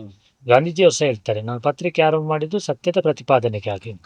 ಅದೇ ಸತ್ಯದ ಶೋಧನೆ ಅಥವಾ ಪ್ರತಿಪಾದನೆ ಅನ್ನೋದು ಬಹಳ ಮುಖ್ಯ. ಆ ರೀತಿಯಾಗಿ ಯಾರು ಸುದ್ದಿ ಕೊಡ್ತಾರೆ ಅವ್ರು ನಿಜವಾದ ಅಧಿಕಾರಿನೇ ಅಂತ ವಸ್ತುಸ್ಥಿತಿಯನ್ನು ಅಲ್ಲಿ ಏನು ನಡೆದಿದೆ ಅನ್ನುವಂಥದ್ದು. ಮತ್ತೆ ಅವನಿಗೆ ಬೇಕಾಗಿ ವೈಯಕ್ತಿಕವಾದ ಕೆಲವೊಂದು ಹಿತಾಸಕ್ತಿಗೆ ಬೇಕಾಗಿ ಮಾಡಿದಾಗ ಸಮಸ್ಯೆಗಳಾಗ್ತವೆ. ಹೌದು, ಇದೆಲ್ಲ ನಡೀತಾ ಇದೆ ಇವತ್ತು. ಅದೇ ದೊಡ್ಡ ಸವಾಲಾಗಿದೆ ಇವತ್ತು. ಸರ್, ಈಗ ನಿಮ್ಮ ಪತ್ರಕರ್ತರ ವೃತ್ತಿಪರ ಕಾರ್ಯನಿರತ ಪತ್ರಕರ್ತರ ಸಂಘ ಇದೆ, ಅದರ ಹಿನ್ನೆಲೆ ಮತ್ತು ಅದು ಯಾಕಾಗಿ ಮತ್ತು ಅದು ಏನು ಮಾಡ್ತದೆ? ನಮ್ಮ ದಕ್ಷಿಣ ಕನ್ನಡ ಜಿಲ್ಲಾ ಕಾರ್ಯನಿರತ ಪತ್ರಕರ್ತರ ಸಂಘಕ್ಕೆ 50 ವರ್ಷ ತುಂಬ್ತಾ ಇದೆ. ಅಕ್ಟೋಬರ್ 6ಕ್ಕೆ 1976ರಲ್ಲಿ ಮಾನ್ಯ ರವೀಂದ್ರ ಶೆಟ್ಟರ್ ಸಹ ನಮ್ಮ ಇದರಲ್ಲಿ ಸಂಘದ ಪೂರ್ವಾಧ್ಯಕ್ಷರು. ಬಹಳ ಹಿಂದೆ ಇಲ್ಲಿ ಈ ಆ ಪತ್ರಿಕೆಯನ್ನು ಆರಂಭ ಮಾಡಿದಾಗ ಬೆರಳೆಣಿಕೆ ಎಷ್ಟು ಪತ್ರಕರ್ತರಿದ್ರು. ಹೌದು, ಅವರೆಲ್ಲ ಸೇರ್ಕೊಂಡು ನಮ್ದೊಂದು ಸಂಘಟನೆ ಬೇಕು ಅಂತೇಳಿ ಆರಂಭ ಮಾಡಿದ್ದಾರೆ. ಆನಂತರ ಸಾಕಷ್ಟು ಜನ ಅದನ್ನು ಮುನ್ನಡೆಸಿದ್ದಾರೆ. ಇದು ದೊಡ್ಡ ಸಂಖ್ಯೆಯಲ್ಲಿದೆ. ಇವತ್ತು 397ರಷ್ಟು ಜನ ಇದ್ದಾರೆ. 400 ಹತ್ರ ಇದೆ ಜಿಲ್ಲೆಯಲ್ಲಿ. ಆದರೆ ಸಹ ಇನ್ನೂ ಕೆಲವು ಈ ಡಿಜಿಟಲ್ ಮಾಧ್ಯಮದಲ್ಲಿ ಕೆಲಸ ಮಾಡ್ತಾ ಇರೋರಿಗೆ ನಮ್ಮ ಸದಸ್ಯತ್ವ ಕೊಡ್ಲಿಕ್ಕೆ ಆಗ್ತಾ ಇಲ್ಲ. ನಾವು 93ರಲ್ಲಿ ಎಫಿಲಿಯೇಟ್ ಆಗಿರ್ತೇವೆ, ಅಂದ್ರೆ ಕರ್ನಾಟಕ ರಾಜ್ಯ ಕಾರ್ಯನಿರತ ಪತ್ರಕರ್ತರ ಜೊತೆ ಇದು ಸಂಯೋಜಿತ ಜಿಲ್ಲಾ ಘಟಕ. ಹಾಗೆ ನಮ್ಮ ಈಗ ವಿಸ್ತಾರ ಆದ ಹಾಗೆ ನಮ್ಮಲ್ಲಿ ತಾಲೂಕು ಘಟಕಗಳು ಸಹ ಇದೆ. ನಮ್ಮ ಎಲ್ಲ ತಾಲೂಕುಗಳಲ್ಲಿ ಘಟಕಗಳಿದೆ. ಅಲ್ಲಿಯೂ ಸದಸ್ಯರಿದ್ದಾರೆ. ಪ್ರೆಸ್ ಕ್ಲಬ್ಗಳನ್ನು ಮಾಡಿಕೊಂಡಿದ್ದಾರೆ. ಸಂಘ ಇದೆ, ಸಂಘ ಚಟುವಟಿಕೆ ಇದೆ. ನಮ್ಮ ಜಿಲ್ಲಾ ಸಂಘದ ಜೊತೆ ಎಫಿಲಿಯೇಟ್ ಮಾಡಿಕೊಂಡು ನಾವು ರಾಜ್ಯ ಸಂಘದ ಜೊತೆ ಎಫಿಲಿಯೇಟ್ ಮಾಡಿಕೊಂಡು ಕೆಲಸ ಮಾಡ್ತೇವೆ. ದೊಡ್ಡ ಸಂಘಟನೆ ಆಗಿದೆ. ಇವತ್ತು ನಮ್ಮ ಯಾವುದಾದ್ರೂ ಸಮಸ್ಯೆಗಳಿಗೆ ಜಿಲ್ಲೆಯಲ್ಲಿ ರಾಜ್ಯದಿಂದ ಒಂದು ಸ್ಪಂದನೆ ಸಿಗ್ತಾ ಇದೆ. ಏನೋ ಸಮಸ್ಯೆ ಇದೆ, ಮುಖ್ಯಮಂತ್ರಿಗಳ ಜೊತೆ ನಾವು ಮಾತಾಡ್ಬೇಕಾಗಿಲ್ಲ, ನಮ್ಮ ರಾಜ್ಯ ಸಂಘದ ಅಧ್ಯಕ್ಷರು ಮಾತಾಡ್ತಾರೆ. ಈ ರೀತಿಯಾದ ಒಂದು ಚಾನೆಲ್ ಇದೆ. ಒಂದು ಸಂಘಟನೆಯಿಂದ ಒಂದು ಶಕ್ತಿಯುತವಾಗಿ ನಮ್ಮ ಸಮಸ್ಯೆಗಳನ್ನು ಹೇಳಿಕೊಳ್ಳಿಕ್ಕೆ, ಪತ್ರಕರ್ತರು ಊರಿನ ಸಮಸ್ಯೆ ಹೇಳ್ತಾರೆ, ದೇಶದ ಸಮಸ್ಯೆ ಹೇಳ್ತಾರೆ, ಏನೆಲ್ಲ ಆಗಿದೆ ಅಂತ ಹೇಳ್ತಾರೆ. ನಮ್ಮ ಸಮಸ್ಯೆಯನ್ನು ಎಲ್ಲಿ ಹೇಳ್ಕೊಳ್ಳೋದು? ಆ ದೃಷ್ಟಿಯಲ್ಲಿ ಸಂಘಟನೆ ನಡೀತಾ ಇದೆ. 76ರಿಂದ ಆರಂಭ ಆದಂತಹ ಸಂಘಟನೆ 50 ವರ್ಷ ಪೂರ್ಣಗೊಳಿಸ್ತಾ ಇದೆ. ಈ ಸಂದರ್ಭದಲ್ಲಿ ನಮ್ಮ ಸಂಘಟನೆ ಒಂದು ಹೆಚ್ಚಿನ ಬಲಿಷ್ಠವಾಗಿದೆ. ಇದು ಪ್ರೆಸ್ ಕ್ಲಬ್ ಅಧ್ಯಕ್ಷರಂತ ಇದ್ದಾರೆ. ಪ್ರೆಸ್ ಕ್ಲಬ್ ಸಂಘಟನೆ ಮತ್ತು ಇದಕ್ಕೆ ಏನು ವ್ಯತ್ಯಾಸ? ಇದು ಬಹಳ ಮುಖ್ಯ ಆಗುತ್ತೆ. ಯಾಕೆಂದರೆ ನಮ್ಮ ದೈನಂದಿನ ಚಟುವಟಿಕೆಗಳು ನಡೆಸಲಿಕ್ಕೆ, ಒಂದು ಪ್ರೆಸ್ ಮೀಟ್ ಮಾಡಲಿಕ್ಕೆ, ಅಲ್ಲಿ ಅದಕ್ಕೆ ಒಂದು ವ್ಯವಸ್ಥೆಗಳನ್ನು ಮಾಡಲಿಕ್ಕೆ ಪ್ರೆಸ್ ಕ್ಲಬ್ ಅಂತೇಳಿ. ಈಗ ಮಂಗಳೂರಿನಲ್ಲಿ ಈಗ ನೀವು ಪ್ರೆಸ್ ಮೀಟ್ ಮಾಡಬೇಕು ಅಂತ ಆದರೆ ಅದಕ್ಕೊಂದು ವ್ಯವಸ್ಥೆ ಇದೆ. ಅಲ್ಲಿ ಬಂದು ನೀವು ಬುಕ್ ಮಾಡ್ಬೋದು, ನಿಮಗೆ ಟೈಮ್ ಕೊಡ್ತಾರೆ, ನೀವು ಅಲ್ಲಿ ಪ್ರೆಸ್ ಮೀಟ್ಗಳನ್ನು ಮಾಡ್ಬೋದು. ಅದನ್ನು ಕಮ್ಯುನಿಕೇಟ್ ಮಾಡಲಿಕ್ಕೆ ಒಂದೆಲ್ಲ ವ್ಯವಸ್ಥಿತ ಒಂದು ಜಾಲ ಇದೆ. ಅದು ಮಂಗಳೂರಿಗೆ ಸೀಮಿತ ಆಗಿರುತ್ತೆ. ಒಂದು ಪ್ರೆಸ್ ಕ್ಲಬ್ ಬಂದಿದೆ. ಹಾಗೆ ಪುತ್ತೂರಿನಲ್ಲಿ ಇದೆ, ಬೇರೆ ಬೇರೆ ಇದೆ. 1-2 ತಾಲೂಕು ಬಿಟ್ಟರೆ ಉಳಿದ ಎಲ್ಲ ತಾಲೂಕಲ್ಲಿ ಪ್ರೆಸ್ ಕ್ಲಬ್ಗಳ ರಚನೆ. ನೀವೇ ಸಂಘದಿಂದನೇ ನಿರ್ವಹಣೆ? ಅದು ಅಲ್ಲಲ್ಲೇ ತಾಲೂಕು ಸಂಘಗಳು ಅದನ್ನು ನೋಡ್ಕೊಳ್ತಾರೆ. ಪತ್ರಕರ್ತರ ಸಂಘದಿಂದ ಅದೇ ಪ್ರತ್ಯೇಕವಾದಂಥ ವ್ಯವಸ್ಥೆ ಇದೆ. ಅದು ನಮ್ಮ ಪತ್ರಕರ್ತರ ಸಂಘನೇ ಆರಂಭ ಮಾಡಿರುವಂಥದ್ದು ಪ್ರೆಸ್ ಕ್ಲಬ್. ಎಲ್ಲವನ್ನು ನೋಡ್ಕೊಳ್ಳಿಕ್ಕೆ ಸಾಧ್ಯ ಆಗುದಿಲ್ಲ. ದೈನಂದಿನ ಚಟುವಟಿಕೆಗಳಿಗೆ ಬೇಕಾಗಿ ಪತ್ರಕರ್ತರು ಮಂಗಳೂರಿನಲ್ಲಿ ಅದೇ ರೀತಿಯಾದಂಥ ಸಂಘಟನೆ. ಶೆಟ್ರೆ, ಈಗ ಇದೇ ರೀತಿ ಪತ್ರಕರ್ತರಿಗೆ ಸಂಘಟನೆ ಇದೆ, ಈಗ ರಾಜ್ಯದಲ್ಲಿ ಇದೆ. ಪತ್ರಿಕೆಗಳಿಗೆ ಅಂತ ಏನಾದರೂ ಇಲ್ಲಿ ಮಂಗಳೂರಿನಲ್ಲಿ ಸಂಘಟನೆ ಅಂತ, ಒಕ್ಕೂಟ ಅಂತ ಏನಾದರೂ ಇದೆ ಪತ್ರಿಕೆಗಳ ನಡುವೆ? ಪತ್ರಿಕೆಗಳಿಗೆ ಮಂಗಳೂರಿನಲ್ಲಿ ಯಾವುದೇ ಇಲ್ಲ. ನಾವೆಲ್ಲ ಪತ್ರಕರ್ತರ ಸಂಘದ ಸದಸ್ಯರೇ ಆಗಿದ್ದೇವೆ. ನಮ್ಮ ಸಮಸ್ಯೆಗಳು ಬಂದಾಗ ಸಂಘವೇ ಮುಂದೆ ಹೋಗಿ ಅದನ್ನು ಪರಿಹಾರ ಮಾಡುವಂಥದ್ದು. ಮತ್ತು ಇಲ್ಲಿ ಪುಷ್ಪರಾಜರು ಹೇಳಿದಾಗೆ ಹಿಂದೆ ಬೆರಳೆಣಿಕೆ ಅಷ್ಟೇ ಇದ್ದರು, ಈಗ ಸಾಕಷ್ಟು ಬೆಳೆದಿದ್ದೇವೆ. ಸೊ ಪತ್ರಿಕೆಗಳು ಈಗ ಏನಾಗಿದೆ ಅಂದರೆ ಅದು ಕಾರ್ಪೊರೇಟ್ ಲೆವೆಲ್ಗೆ ಹೋಗಿದೆ. ಸೊ ನಾವೆಲ್ಲ ಅದರಲ್ಲಿ ಕೆಲಸ ಮಾಡುವ ಸಿಬ್ಬಂದಿಗಳೇನಿದ್ದಾರೆ ಅವರೆಲ್ಲ ಪತ್ರಕರ್ತರ ಸಂಘದ ಜೊತೆಗೆ ಜೋಡಣೆ ಮಾಡಿಕೊಂಡಿದ್ದಾರೆ. ಈಗ ಜನರು, ಹೆಚ್ಚಿನ ಜನರು ಅವರು ಬೆಳಿಗ್ಗೆ ಪತ್ರಿಕೆ ಸಿಗ್ತದೆ, ಅದನ್ನೆಲ್ಲ ಓದ್ತಾರೆ, ಪುಟ ತಿರುಗಿಸ್ತಾರೆ, ಎಲ್ಲ ಮಾಹಿತಿ ಎಲ್ಲ ಸಿಗ್ತದೆ. ಈಗ ನಾವೆಲ್ಲ ಪತ್ರಿಕೆಯಲ್ಲೇ ದುಡಿದವರು. ಈಗ ನಮ್ಮ ವೀಕ್ಷಕರಿಗೋಸ್ಕರ ಒಂದು ಪತ್ರಿಕೆ ಅಂದರೆ ಹೇಗೆ ಕಾರ್ಯನಿರ್ವಹಣೆ ಮಾಡ್ತದೆ, ಅದು ಎಲ್ಲ ಪ್ರೋಸೆಸ್ಗಳು. ಈಗ ಎಲ್ಲೋ ಒಂದು ಕಡೆ ಒಂದು ಘಟನೆ ನಡೀತದೆ, ಆ ಘಟನೆಯಿಂದ ಹಿಡ್ಕೊಂಡು ಅದರ ಎಲ್ಲ ಪ್ರೊಸೆಸಿಂಗ್, ಪ್ರಿಂಟಿಂಗ್, ಸಪ್ಲೈ ಮತ್ತು ಮನೆ ಬಾಗಿಲಿಗೆ ಬಂದು ಪತ್ರಿಕೆ ತಲುಪುವ ಹಿಂದಿನ ಒಂದು ಕಾರ್ಯವಿಧಾನ ಒಂದು ಸ್ವಲ್ಪ ಚಿಟುಕಾಗಿ ನಮ್ಮ ವೀಕ್ಷಕರಿಗಾಗಿ ಹೇಳಿ. ಈಗ ನಮ್ಮ ಮನೆಗೆ ಬೆಳಿಗ್ಗೆ ಪತ್ರಿಕೆ ಬರ್ತದೆ, ನಮಗೆ ಅದರ ಹಿಂದಿನ ಶ್ರಮ ಗೊತ್ತಿರೋದಿಲ್ಲ. ಅದು ಇದು ಅಂತ ಅಲ್ಲ, ತುಂಬ ವಿಷಯಗಳು ಹಾಗಿರ್ತದೆ. ಈಗ ಒಂದು ಹಾಲಿನ End ತೊಟ್ಟೆ, user-ಗೆ ಅಷ್ಟೆಲ್ಲ ಹಾಲಿನ ಗೊತ್ತಿರೋದಿಲ್ಲ. ತೊಟ್ಟೆ ಬರ್ತದೆ, ಆದರೆ ಅದರ ಹಿಂದಿನ ಹೈನುಗಾರರು ಅದು ಅವರಿಗೆ ಅಗತ್ಯನೂ ಇರುವುದಿಲ್ಲ. ಬಟ್ ಅದು ಅದರ ಕಷ್ಟ, ಅದರ ಹಿಂದಿನ ಶ್ರಮ ಗೊತ್ತಿರೋದಿಲ್ಲ. ಯಾವುದಾದ್ರೂ ಒಂದು ಪತ್ರಿಕೆ ನಿಮಗೆ 5 ರೂಪಾಯಿಗೆ ಅಥವಾ 6 ರೂಪಾಯಿಗೆ ಸಿಗೋದಿದ್ರೆ ಅದಕ್ಕೆ ಕಾಸ್ಟ್, ರಿಯಲ್ ಕಾಸ್ಟ್ ಒಂದು 18ರಿಂದ 20 ರೂಪಾಯಿ ಇರುತ್ತೆ. ನಿಜವಾಗಿ ಯಾವುದೇ ಒಂದು ವಸ್ತು ಅದರ ಕಾಸ್ಟ್ಗಿಂತ ಕಡಿಮೆ ಸಿಗೋದಾದ್ರೆ ಅದು ಪತ್ರಿಕೆ ಮಾತ್ರ, ಬೇರೆ ಯಾವುದು ಸಿಗೋದಿಲ್ಲ ಬಹುಶಃ. ಒಂದು ಘಟನೆ ಒಂದು ಕಡೆ ನಡೆದಾಗ ನಮ್ಮ ವರದಿಗಾರರು ಅಥವಾ ನಮ್ಮ ಸ್ಟ್ರಿಂಜರ್ಸ್ ಅಂತ ಹೇಳ್ತೇವೆ, ಬಿಡಿ ಸುದ್ದಿ ಸಂಗ್ರಹಗಾರರು ಇರ್ತಾರೆ, ಅವರಲ್ಲಿಗೂ ಹೋಗ್ತಾರೆ, ಸುದ್ದಿಯನ್ನು ಸಂಗ್ರಹ ಮಾಡ್ತಾರೆ. ಅದನ್ನು ಅವರು ಈಗ ಇತ್ತೀಚೆಗೆ ಅವರು ಟೈಪ್ ಮಾಡಿಯೇ ಕಳಿಸ್ತಾರೆ. ಅದು ನಮ್ಮದು ಒಂದು ನೆಟ್ವರ್ಕ್ ವ್ಯವಸ್ಥೆ ಇದೆ, ಆ ನೆಟ್ವರ್ಕಿನ ಒಳಗೆ ಅದು ಬರ್ತದೆ. ಅದರ ನಂತರ ಅದನ್ನು ಸಬ್ ಎಡಿಟರ್ ಅದನ್ನು ನೋಡ್ತಾರೆ. ಸಬ್ ಎಡಿಟರ್ ನೋಡಿ ಅದನ್ನು ಡಿಸೈನರಿಗೆ ಕೊಡ್ತಾರೆ, ಮಾಡ್ತಾರೆ. ಈಗ ಹೆಚ್ಚಿನವರು ಏನಂದ್ರೆ ನಮ್ಮ ರಿಪೋರ್ಟರ್ ಅಂದರೆ ಚೀಫ್ ರಿಪೋರ್ಟರ್ ಅಂತ ಒಬ್ಬರು ಇರ್ತಾರೆ, ಅವರಿಗೆ ಅದನ್ನು ತೋರಿಸಿ ಅದರ ನಂತರ ಸಬ್ ಎಡಿಟರ್ಗೆ ಬಂದು ಸಬ್ ಎಡಿಟರ್ ಅದನ್ನು ನೋಡಿಕೊಂಡು ಅದರಲ್ಲಿ ಏನಾದರೂ ಎರರ್ಗಳಿದ್ದರೆ ಅಥವಾ ಫ್ಯಾಕ್ಚುಯಲ್ ಎರರ್ಗಳಿದ್ದರೆ, ಅಕ್ಷರ ದೋಷಗಳಿದ್ದರೆ ಎಲ್ಲ ನೋಡಿಕೊಂಡು ನಮ್ಮ ಡಿಸೈನರ್ಗೆ ಇರ್ತಾರೆ. ಈಗ ಹೆಚ್ಚಿನವರು ಸಬ್ ಎಡಿಟರೇ ಡಿಸೈನರ್ಗಳಾಗಿದ್ದಾರೆ, ಅಂದರೆ ಈಗಿನ ಒಂದು ಸ್ಪೀಡಿನಲ್ಲಿ ಹಾಗೆ ಆಗಿದ್ದಾರೆ. ಅದನ್ನು ನೋಡಿದ ನಂತರ ಮತ್ತೆ ಚೀಫ್ ಸಬ್ಗಳಂತ ಇರ್ತಾರೆ, ಅದನ್ನು ಅವರು ನೋಡ್ತಾರೆ. ಆ ಒಂದು ಸೆಕ್ಷನ್ಗೆ ಒಂದು ಚೀಫ್ ಸಬ್ಗಳಂತ ಇರ್ತಾರೆ. ಈಗ ನಮ್ಮಲ್ಲಿ ಅಂದರೆ ಉಡುಪಿಗೊಂದು ಸೆಕ್ಷನ್ನು, ಪುತ್ತೂರಿಗೊಂದು ಸೆಕ್ಷನ್ನು ಹೀಗೆ ಇರ್ತದೆ. ಹೌದು, ಮುಖಪುಟ ಬೇರೆ ಬೇರೆ ಇರ್ತದೆ, ಅದನ್ನು ನೋಡ್ತಾರೆ. ಆ ಚೀಫ್ ಸಬ್ಗಳು ನೋಡಿದ ನಂತರ ನಮಗೆ ಜನರಲ್ ಡೆಸ್ಕಿನಲ್ಲಿ ಒಬ್ಬರು ಚೀಫ್ಗಳಿರ್ತಾರೆ, ಇಡೀ ಒಂದು ವ್ಯವಸ್ಥೆಯನ್ನು ನೋಡ್ಕೊಳ್ಳಿಕ್ಕೆ ಇರ್ತಾರೆ. ಅವರೊಮ್ಮೆ ನೋಡ್ತಾರೆ, ಚೆಕ್ ಮಾಡ್ತಾರೆ. ಅದರ ನಂತರ ನಾವು ಯಾರು ಸಂಪಾದಕರಾಗಿ ಅಲ್ಲಿ ಕೆಲಸ ಮಾಡ್ತಾರೆ ಅವರು ನೋಡ್ತಾರೆ. ಅವರು ನೋಡಿದ ನಂತರ ಅದನ್ನು ನಾವು ಪ್ರೆಸ್ಸಿಗೆ ಕಳಿಸುವಂಥ ಒಂದು ಪ್ರೋಸೆಸ್ ಇದೆ. ಅದನ್ನೆಲ್ಲ ಸೆಟ್ ಮಾಡಿ, ಇಡೀ ಒಂದು ಪೇಜನ್ನು ಸೆಟ್ ಮಾಡಿ ನೋಡಿ ಓಕೆ ಮಾಡಿ ಅದನ್ನು ಪ್ರೆಸ್ಸಿಗೆ ಕಳಿಸ್ತೇವೆ. ಪ್ರೆಸ್ಸಿನಲ್ಲಿ ಅಲ್ಲಿ ಪ್ಲೇಟ್ ಆಗ್ತದೆ. ಮೊದಲೆಲ್ಲ ಅದಕ್ಕಿಂತಲೂ ತುಂಬ ಕಷ್ಟ ಇತ್ತು, ಮ್ಯಾನ್ಯಲ್ ಇತ್ತಲ್ಲ, ಈಗ ಸ್ವಲ್ಪ ಟೈಮ್ ತಗೊಳ್ತಿತ್ತು. ಈಗ ಅದು ಎಲ್ಲ ಪ್ರೊಸೆಸಿಂಗ್ ಸ್ವಲ್ಪ ಬೇಗ ಆಗ್ತದೆ. ಅಲ್ಲಿ ಪ್ಲೇಟ್ ಆಗ್ತದೆ, ಪ್ಲೇಟಾಗಿ ಪ್ರಿಂಟಿಗೆ ಹೋಗ್ತದೆ. ಪ್ರಿಂಟಿಗೆ ಹೋದ ನಂತರ ಅದು ತಡರಾತ್ರಿ ಅಂದರೆ 1:30 ಗಂಟೆಗೆ 2 ಗಂಟೆಗೆ ಪ್ರಿಂಟಿಗೆ ಆಗುವಂಥದ್ದು, 12 ಗಂಟೆಯ ನಂತರವೇ ಪ್ರಿಂಟ್ ಆದ ನಂತರ ಅದನ್ನು ಪ್ಯಾಕ್ ಮಾಡಲಿಕ್ಕೆ ವ್ಯವಸ್ಥೆ ಇದೆ. ಮೊದಲೆಲ್ಲ ಕೌಂಟ್ ಮಾಡಲಿಕ್ಕೆ ಕೈಯಲ್ಲೇ ಕೌಂಟ್ ಮಾಡಬೇಕಿತ್ತು. ಈಗ ಅದಕ್ಕೂ ಮೆಷಿನ್ ಬಂದಿದೆ, ಎಷ್ಟು ಬೇಕು ಅಂತ ಫಿಗರ್ ಹಾಕಿದರೆ ಅಷ್ಟು ಕೌಂಟ್ ಆಗ್ತದೆ. ಅದನ್ನು ಪ್ಯಾಕ್ ಮಾಡಿ ರಾತ್ರಿ ಟ್ರಾವೆಲ್ ಮಾಡಿ ಕೊಂಡೋಗುವಂಥದ್ದು. ಅದಕ್ಕೆ ಟ್ರಾನ್ಸ್ಪೋರ್ಟ್ಗೆ ಒಂದು ವ್ಯವಸ್ಥೆ ಇದೆ, ಅದಕ್ಕೊಂದು ಜಾಲ ಇದೆ. ಅದನ್ನು ಹಾಕ್ಕೊಂಡು ಅವರು ಇಡೀ ಊರಿಗೆ ಅದನ್ನು ವಿತರಣೆ ಮಾಡ್ತಾರೆ. ಅದರ ನಂತರ ಬೆಳಿಗ್ಗೆ ನಮ್ಮ ಏಜೆಂಟ್ಗಳೇನಿದ್ದಾರೆ ಅವರು ಅದನ್ನು ಕಲೆಕ್ಟ್ ಮಾಡಿ ಮನೆ ಮನೆಗೆ ತಲುಪಿಸ್ತಾರೆ ಪೇಪರ್. ಅಂದರೆ ಅಷ್ಟು ಅದರ ಹಿಂದೆ ತುಂಬ ಶ್ರಮ ಇದೆ. ಬಟ್ ನಮಗೆ ಇನ್ವೆಸ್ಟ್ಮೆಂಟ್ ಇದೆ, ಪ್ರತಿಯೊಂದು ಕೂಡ ಇನ್ವೆಸ್ಟ್ಮೆಂಟ್ನ ವಿಷಯ. ಬಟ್ ನಮಗೆ ಈಗ ನೋಡುವಾಗ ಅದು ಬರೀ ಒಂದು ಪತ್ರಿಕೆಯಾಗಿ ಕಾಣ್ತದೆ, ಅದು ತಪ್ಪಲ್ಲ. ಜನರು ಅದನ್ನು ಬರೀ ಪತ್ರಿಕೆಯಾಗಿ ನೋಡ್ತಾರೆ, ಗೊತ್ತಿರೋದಿಲ್ಲ ಅದರ ಹಿಂದೆ ಏನಿದೆ ಅಂತ. ಸೊ ನಮಗೆ ಬಹಳ ಇದಿರ್ತದೆ, ಅಂದರೆ ವ್ಯಾಮೋಹ ಇರ್ತದೆ. ಒಂದು ಪತ್ರಿಕೆ ಎಲ್ಲಾದರೂ ಬಿದ್ದಿದ್ರೆ ಅದನ್ನು ರಪ್ಪ ತೆಗೆದಿರ್ತೇವೆ ನಾವು, ಯಾಕಂದರೆ ಅದರ ಹಿಂದೆ ಅದರ ನೋವು ನಮ್ಗೆ ಗೊತ್ತಿರ್ತದೆ, ಅಟ್ಯಾಚ್ಮೆಂಟ್ ಇರ್ತದೆ. ಇದರ ಹಿನ್ನೆಲೆ ಏನಂದರೆ, ನಮ್ಮ ಜನರಿಗೆ ಈ ಪತ್ರಿಕೆ ಅಂದರೆ ಕೇವಲ ಒಂದು ಸರಕು ಅಲ್ಲ. ಆ ಪತ್ರಿಕೆ ಎನ್ನುವುದು ನೋಡಿ, ಈಗ ನೀವು ಕೇಳಿದ್ರಿ ಇದರ ಹಿಂದೆ ಎಷ್ಟೊಂದು ಪ್ರೊಸೆಸ್ ಇದೆ. ನಾನು ಕೂಡ ಆ ಪತ್ರಿಕೆಗಳಲ್ಲಿ ಕೆಲಸ ಮಾಡಿ ಇದೆಲ್ಲ ತಿಳ್ಕೊಂಡು ಬಂದವನು. ಪ್ರಿಂಟಿಂಗ್ ಇದೆ, ಟ್ರಾನ್ಸ್ಪೋರ್ಟ್ ಇದೆ, ಅದರ ಜೊತೆ ಬೇರೆ ಬೇರೆ ವಿಭಾಗಗಳಿವೆ. ಅಂದರೆ ಒಂದು ಪತ್ರಿಕೆ ಅಂದರೆ ಒಂದು ಪತ್ರಿಕೆಯ ಸಮೂಹ ಮತ್ತು ಒಂದು ಪತ್ರಿಕೆಯ ಕಚೇರಿ ಅಂದರೆ ಅದರ ಹಿಂದೆ ದೊಡ್ಡ ಒಂದು ಎಂಪ್ಲಾಯ್ಮೆಂಟ್ ಅಲ್ವಾ? ತುಂಬ ಅದರಲ್ಲಿ ಸಬ್ ಎಡಿಟರ್ ಇರ್ಬೋದು, ಜಾಹೀರಾತು ವಿಭಾಗದವರು ಇರ್ಬೋದು, ಸರ್ಕ್ಯುಲೇಷನ್ ಪ್ರಸರಣ ವಿಭಾಗದವರು ಇರ್ಬೋದು, ಅಕೌಂಟ್ಸ್ ಇರ್ಬೋದು, IT ಇರ್ಬೋದು, ಪ್ರಿಂಟಿಂಗ್ ಇರ್ಬೋದು, ಈಗ ಬೇರೆ ಬೇರೆ ವಿಭಾಗಗಳಿದೆ. ಅವರೆಲ್ಲ ಕೆಲಸ ಮಾಡ್ತಾ ಇರ್ತಾರೆ ಅದರ ಹಿಂದೆ. ಅದಲ್ಲದೆ ಇದನ್ನು ಎಲ್ಲದಕ್ಕಿಂತ ಹೆಚ್ಚಾಗಿ ನಮ್ಮ ವರದಿಗಾರರು ವಿಶ್ಲೇಷಣೆ ಮಾಡಿ ಯಾವುದು ಸತ್ಯ. ಈಗಂದರೆ ಸರಕಿನ ಒಂದು ಸುದ್ದಿಯ ಸರಕಾಗಿದೆ, ಅಷ್ಟು ಇದೆ. ಅಂದರೆ ಪ್ರವಾಹ ಬರ್ತದೆ, ಆ ಪ್ರವಾಹದಲ್ಲಿ ಎಕ್ಕಿ ಸತ್ಯವನ್ನು ಶೋಧನೆ ಮಾಡಿ ನಾವು ಕೊಡುವಂಥದ್ದೇ ದೊಡ್ಡ ಸವಾಲು. ಈಗಿನ ಹೊಸ ಯುಗದಲ್ಲಿ, ನಮ್ಮ ತಂತ್ರಜ್ಞಾನ ಯುಗದಲ್ಲಿ ಏನೇನು ಸುದ್ದಿಗಳನ್ನು ನಡೆಸ್ತಾರೆ. ಆಗಿರುವಾಗ ಅದನ್ನು ಸತ್ಯ ಶೋಧನೆ ಮಾಡಿ ಕಳಿಸುವಂಥದ್ದು ದೊಡ್ಡ ಸವಾಲು. ಈ ಎಲ್ಲರೂ ಒಟ್ಟಿಗೆ ಸೇರಿ ಅದನ್ನು ಇಷ್ಟರ ತನಕ ಅದು ನಡೀತಾ ಇದೆ, ಇನ್ನು ಕೂಡ ಅದು ಮುಂದುವರಿಬೋದು ಅಂತ ನನ್ನ ಆಶಾಭಾವನೆ. ಓಕೆ, ಈಗ ಶೆಟ್ರೆ ನೀವು ಸ್ವಲ್ಪ ಸೀನಿಯರ್ ಪುಷ್ಪರಾಜ್ಗಿಂತ, ಅವರೇನು ಜೂನಿಯರ್ ಅಲ್ಲ. ನೀವೀಗ ನಮ್ಮಲ್ಲಿ ಬ್ಲ್ಯಾಕ್ ಆ್ಯಂಡ್ ವೈಟ್ ಪತ್ರಿಕೆಗಳಿದ್ದವು ಒಂದು ಕಾಲದಲ್ಲಿ, ಎಲ್ಲ ಪತ್ರಿಕೆಗಳು ಬ್ಲ್ಯಾಕ್ ಆ್ಯಂಡ್ ವೈಟಲ್ಲೇ ಹಿರಿಯ ಪತ್ರಿಕೆಗಳು. ಆವಾಗ ಅದರ ನಂತರ ಒಂದೊಂದೇ ಸುಧಾರಣೆ ಆಗ್ತಾ ಬಂತು, ಟೆಕ್ನಾಲಜಿ ಇಂಪ್ರೂವ್ಮೆಂಟ್ ಆಯಿತು ಪ್ರಿಂಟಿಂಗಲ್ಲಿ ಕೂಡ. ಕಲರ್ ಬಂತು. ಆ ಕಲರಲ್ಲಿ ಸ್ಟಾರ್ಟಿಂಗಲ್ಲಿ ತುಂಬ ಮ್ಯಾನ್ಯಲ್ ಇತ್ತು, ಅದರ ಹಿಂದೆ ಪರಿಶ್ರಮ, ತಪ್ಪುಗಳು ತುಂಬ ಏನೇನೆಲ್ಲ ಆಗಿದೆ. ಸೊ ಡೆವಲಪ್ಮೆಂಟ್ ಅಂದರೆ ಅದೇ ರೀತಿ ಆಗ್ತಾ ಇರ್ತದೆ, ಟ್ರಯಲ್ ಆ್ಯಂಡ್ ಎರರ್ ಅಂತ.